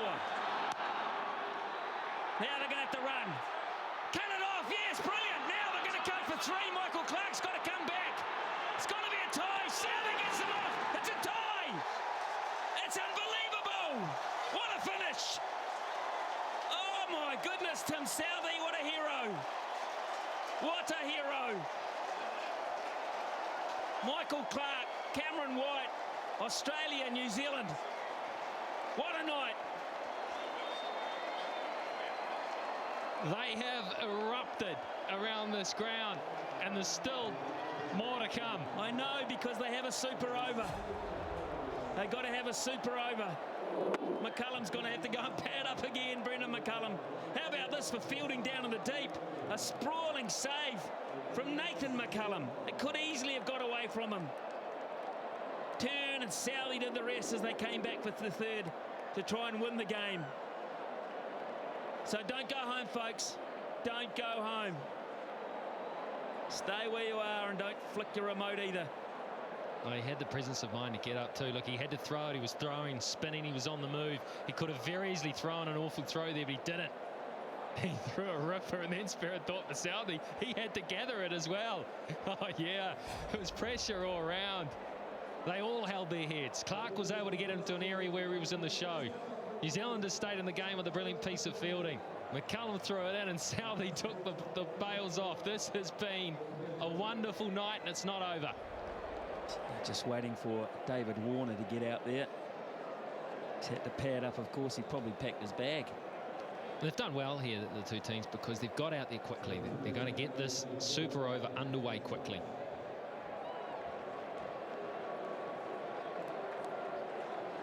So 6 deliveries, Tim Southey to bowl. It's a straight out who gets the most wins.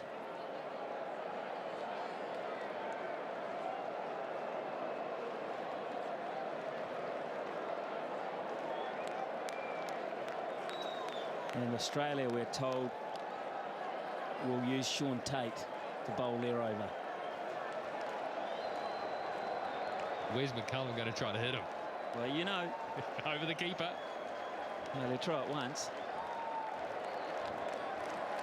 Timmy Southey again. A super over. Straight down the ground, and they'll just get the one. Warner's going to be express and get back. Could he be run out?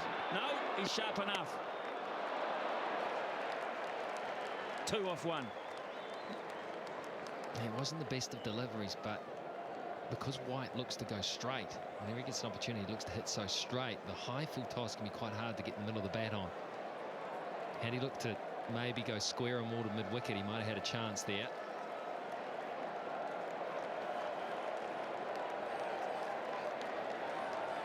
New Zealand will use Martin Guptill, Ross Taylor and Brendon McCullum when it's their turn to bat.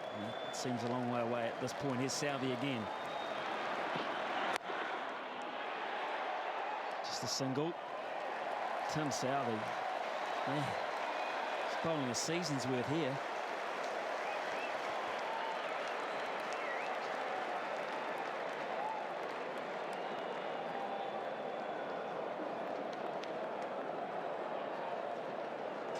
There might be a few people who headed off to try and beat the crowd. They're wondering what all the yelling's about. What are they still doing? People that didn't know about the Super Over. Especially if you're one of the people that had to queue for half the game to get in. Imagine that, you're walking down the road saying, ha ha, I beat the crowd. I got my car out early. Pick up the paper tomorrow morning. But it's been a great crowd. 26,148. They got their money's worth. Here's Southey again. Warner on strike. Oh, Southey. He doesn't have to throw it. That's fine. It's a genius. How did he stop this, or did you just get in the way? I reckon he could bat too. Maybe they sent him out to bat. He's trapped that. White wanted to get the strike. Warner wasn't prepared to risk it. So he's bowled 3 balls for 3 runs. And Warner has 3 balls to work his magic. Can he do it? That's big. How big? It's going to be caught. It's going to be taken. Not big enough. Nathan McCullum. The most important thing there, it's a dot ball. And Australia only have 1 wicket up their sleeve, but White gets on strike. It was close to his arc, but he toe-ended it. It was just too wide for him to get in the middle of the bat on it, and so it went up. It just floated up. Nathan McCullum, I tell you what, I don't care what the situation is, he does not drop those. So Warner can't make an impact.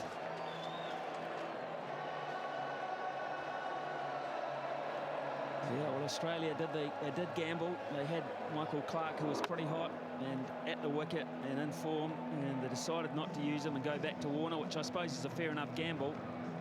But it's been a while since he's been out there. Yeah, Shane Bond's loving this. The Master and the Apprentice, and as the Apprentice stepped up. Yeah, it's a big call. Personally, I would have stuck with Clarke simply because he looked like he had his head. He was looking to place the ball around the park. He looked like he was cool, calm, he knew what he was doing. He was in form and he was hot. Anyway, that's all academic. Here's White. There's Tim Southey again too. Oh, my word.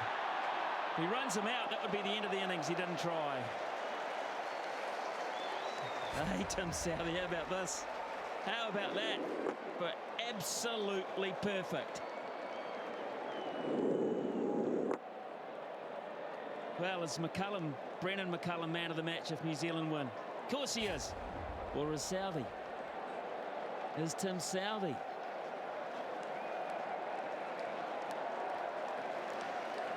Well, if one super over can do it for you, then maybe he is. 4 overs, none for 44 in regulation, and we're thinking about him as man of the match. Last ball, super over. And that'll only be 1. They'll run again, and mow as well. Hopkins will go, it's hit the batsman. You run the line of the throw, perfectly legal. You can do that, Brad Haden. Protect the wickets you're running towards. 6 off the over, and they're loving Tim Southey. New Zealand have got a royal opportunity here against Shaun Tait to win this match. Super over.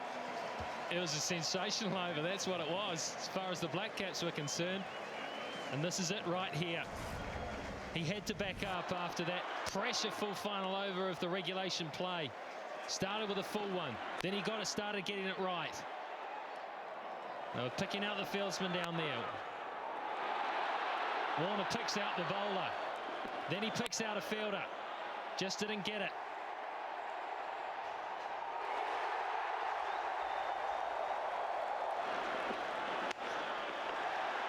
And then White gets an absolute ripper there.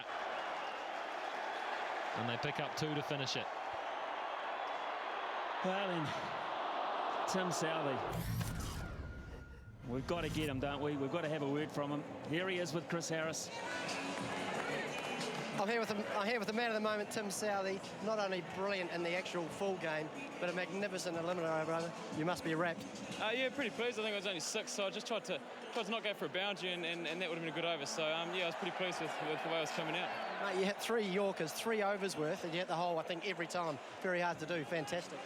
Yes, it's obviously pleasing to get off to a good start, and then you're not chasing your overs. So I think off to a good start, give yourself some confidence, and then obviously the crowd is pretty amazing. Well done, mate. Hopefully you've done enough for the batters. Great stuff. Thank you. He's done his bit, and he's done it magnificently. Michael Clark. How can Australia get out of this? Well, Shaun Tait has to get 2 wickets. That's the way I figure it. Fastest bowler in the world. Well, he's just got to go full and straight, and hopefully he can blast them through. Well, I think that they can run 4 singles, 5 singles, 6 singles. I think they can get 6 singles.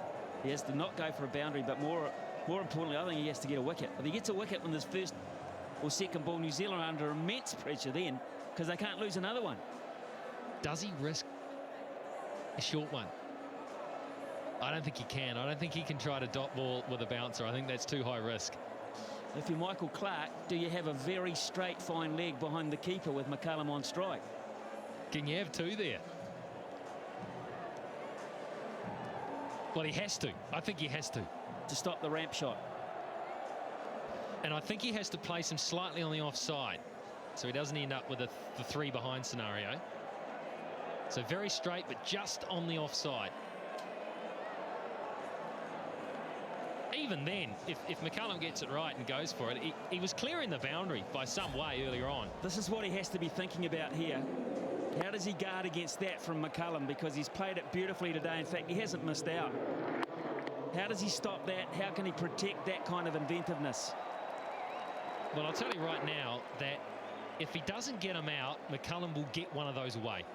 If he's got 5 goes to do it, 6 goes to do it, he'll get one of those away. Well, he has to have maybe 2 men back there. Maybe 2 men back there, but it means a gap in front of the wicket. Incredible stuff. Well, they haven't set the field yet because the bowler and captain are talking. Meanwhile, everyone else is just milling around.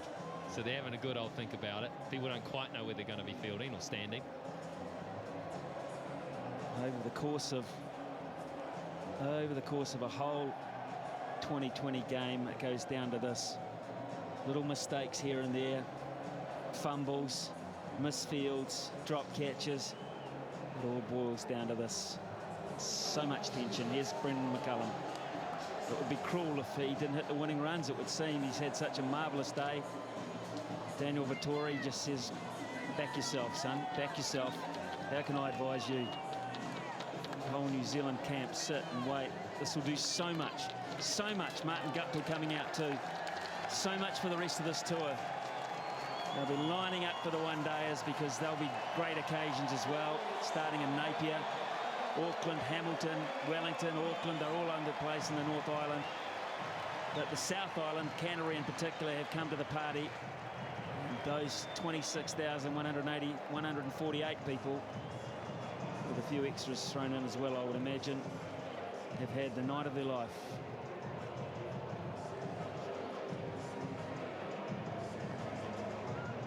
All this time, Shaun Tait has been standing out there waiting. Little adjustment of the shoelaces, the bootlaces, tie them up a bit tighter.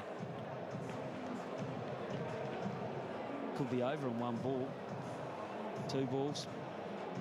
Could be, and Australia could win. New Zealand could win. I mean, the scenario is amazing. The fact that it's 7 from 6, will that actually change McCullum's strategy? Will he think, well, okay, well, let's just get bat on ball here. Let's not try anything stupid. Let's not try to play a high-risk stroke that could, in fact, lose a wicket. Let's keep things simple for the first 3 balls of the over. Maybe look to get bat on ball and pick up 2 singles at the very least. How straight's he? That's about where McCullum was ramping it, over the top there, down into that little gap between stands.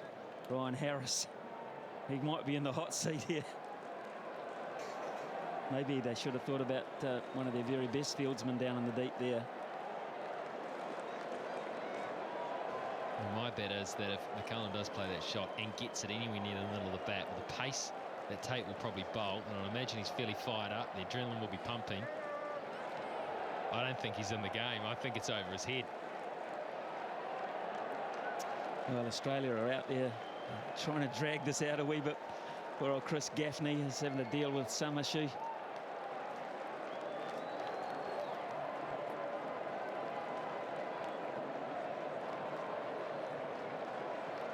Yeah, there seems to be some sort of hold up here. Looks like Australia have replaced a fielder. They've got a live wire. Maybe they've got a live wire coming out the field inside the circle. Can you do that? That guy there's just come out, bending down, touching his toes. He's come out. That's Michael Hussey. He's come out to add a bit of experience inside the circle. Not quite sure who's gone off or why. I would assume it may well be one of the more cumbersome bowlers. However, with the stiff hammy. Who's going to say he hasn't? Here's Tait. 7 to win from 6. Chris Gaffney is having the time of his life. McCullum gets it behind point. It's going to have to scamper. That might have been close. Remember, Australia get 2 wickets, they win. And that might have been really close, Michael Clark. Decided to have a go at it. He knew he had cover. He knew the importance of an early wicket. Oh, it would have been touch and go. That would have been a dead heat. Yeah, Brendon McCullum knew it. So 1 from 1. Good stuff. Shaun Tait. Now the strategy, the field placing's probably changed here. The thinking's got to change. Gupta will play. Gupta will look to play down the ground. And maybe go through cover. Oh, that's a shocker. Oh, my goodness. Not even close. Who's feeling it the most? What has happened here? Well, the first ball was a little rough as well. He's just holding on to it. He's obviously feeling the pressure. That is a shocker.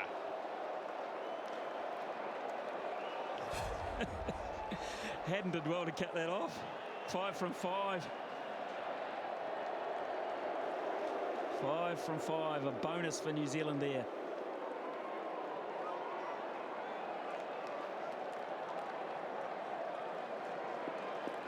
And take the one. They can take a single. They've got McCullum at the other end, chumping at the bit to have another go. Here's Tait. What can he come up with here? That was wideish too. That might have pushed the boundaries. Clark again misses. Another run-out opportunity. Oh, and that was a crucial one. That would have been the make-up after the wide, because that would have been a wicket, and it also would have been a dot ball. He had time too here, Clark, and he's the type of guy that normally hits. He is such a good cricketer. Guptill gave it everything. He had time to steady himself, take aim. It would have been out. Yeah, it would have. It would have, and I don't think it would have missed by much. Michael Clark doesn't miss very often. Now then, McCullum on strike. 4 to 1, 4 deliveries. There we go. Gaffney calls it a wide, and they run one as well. McCullum put pressure on by taking the shot on, and Tait has not reacted well to the situation. Well, this ball looked to deflect. Let's have a close look at this, because if he misses it, yeah, I think fair enough. I've seen closer ones than that called. Well, there's no argument from Australia, to be fair. No argument whatsoever. 2 to 1 from 4 balls down. He gets it over the top away. New Zealand have won behind point. It's a ripper from Guptill. Tait couldn't handle it. Too much width, too much pressure. And New Zealand, well, they had it won once. They let it go, and they've won it again. What a day. Who would have thought? Who would have thought that in that situation it would have been the Australians to get it completely wrong, to fold, to buckle under the pressure? New Zealand have bounced back from that first game. Well, everyone, the pundits, the media, the fans were saying, well, they're just not in the class of Australia. Well, they've turned up here in Christchurch along with the crowd and said, yes, we are. We can foot it with the best in the world, and they've done just that. There was Shaun Tait. All the pressure in the world on him. Michael Clark with a chance, misses. Then that one that will haunt him long into the night, I'm sure.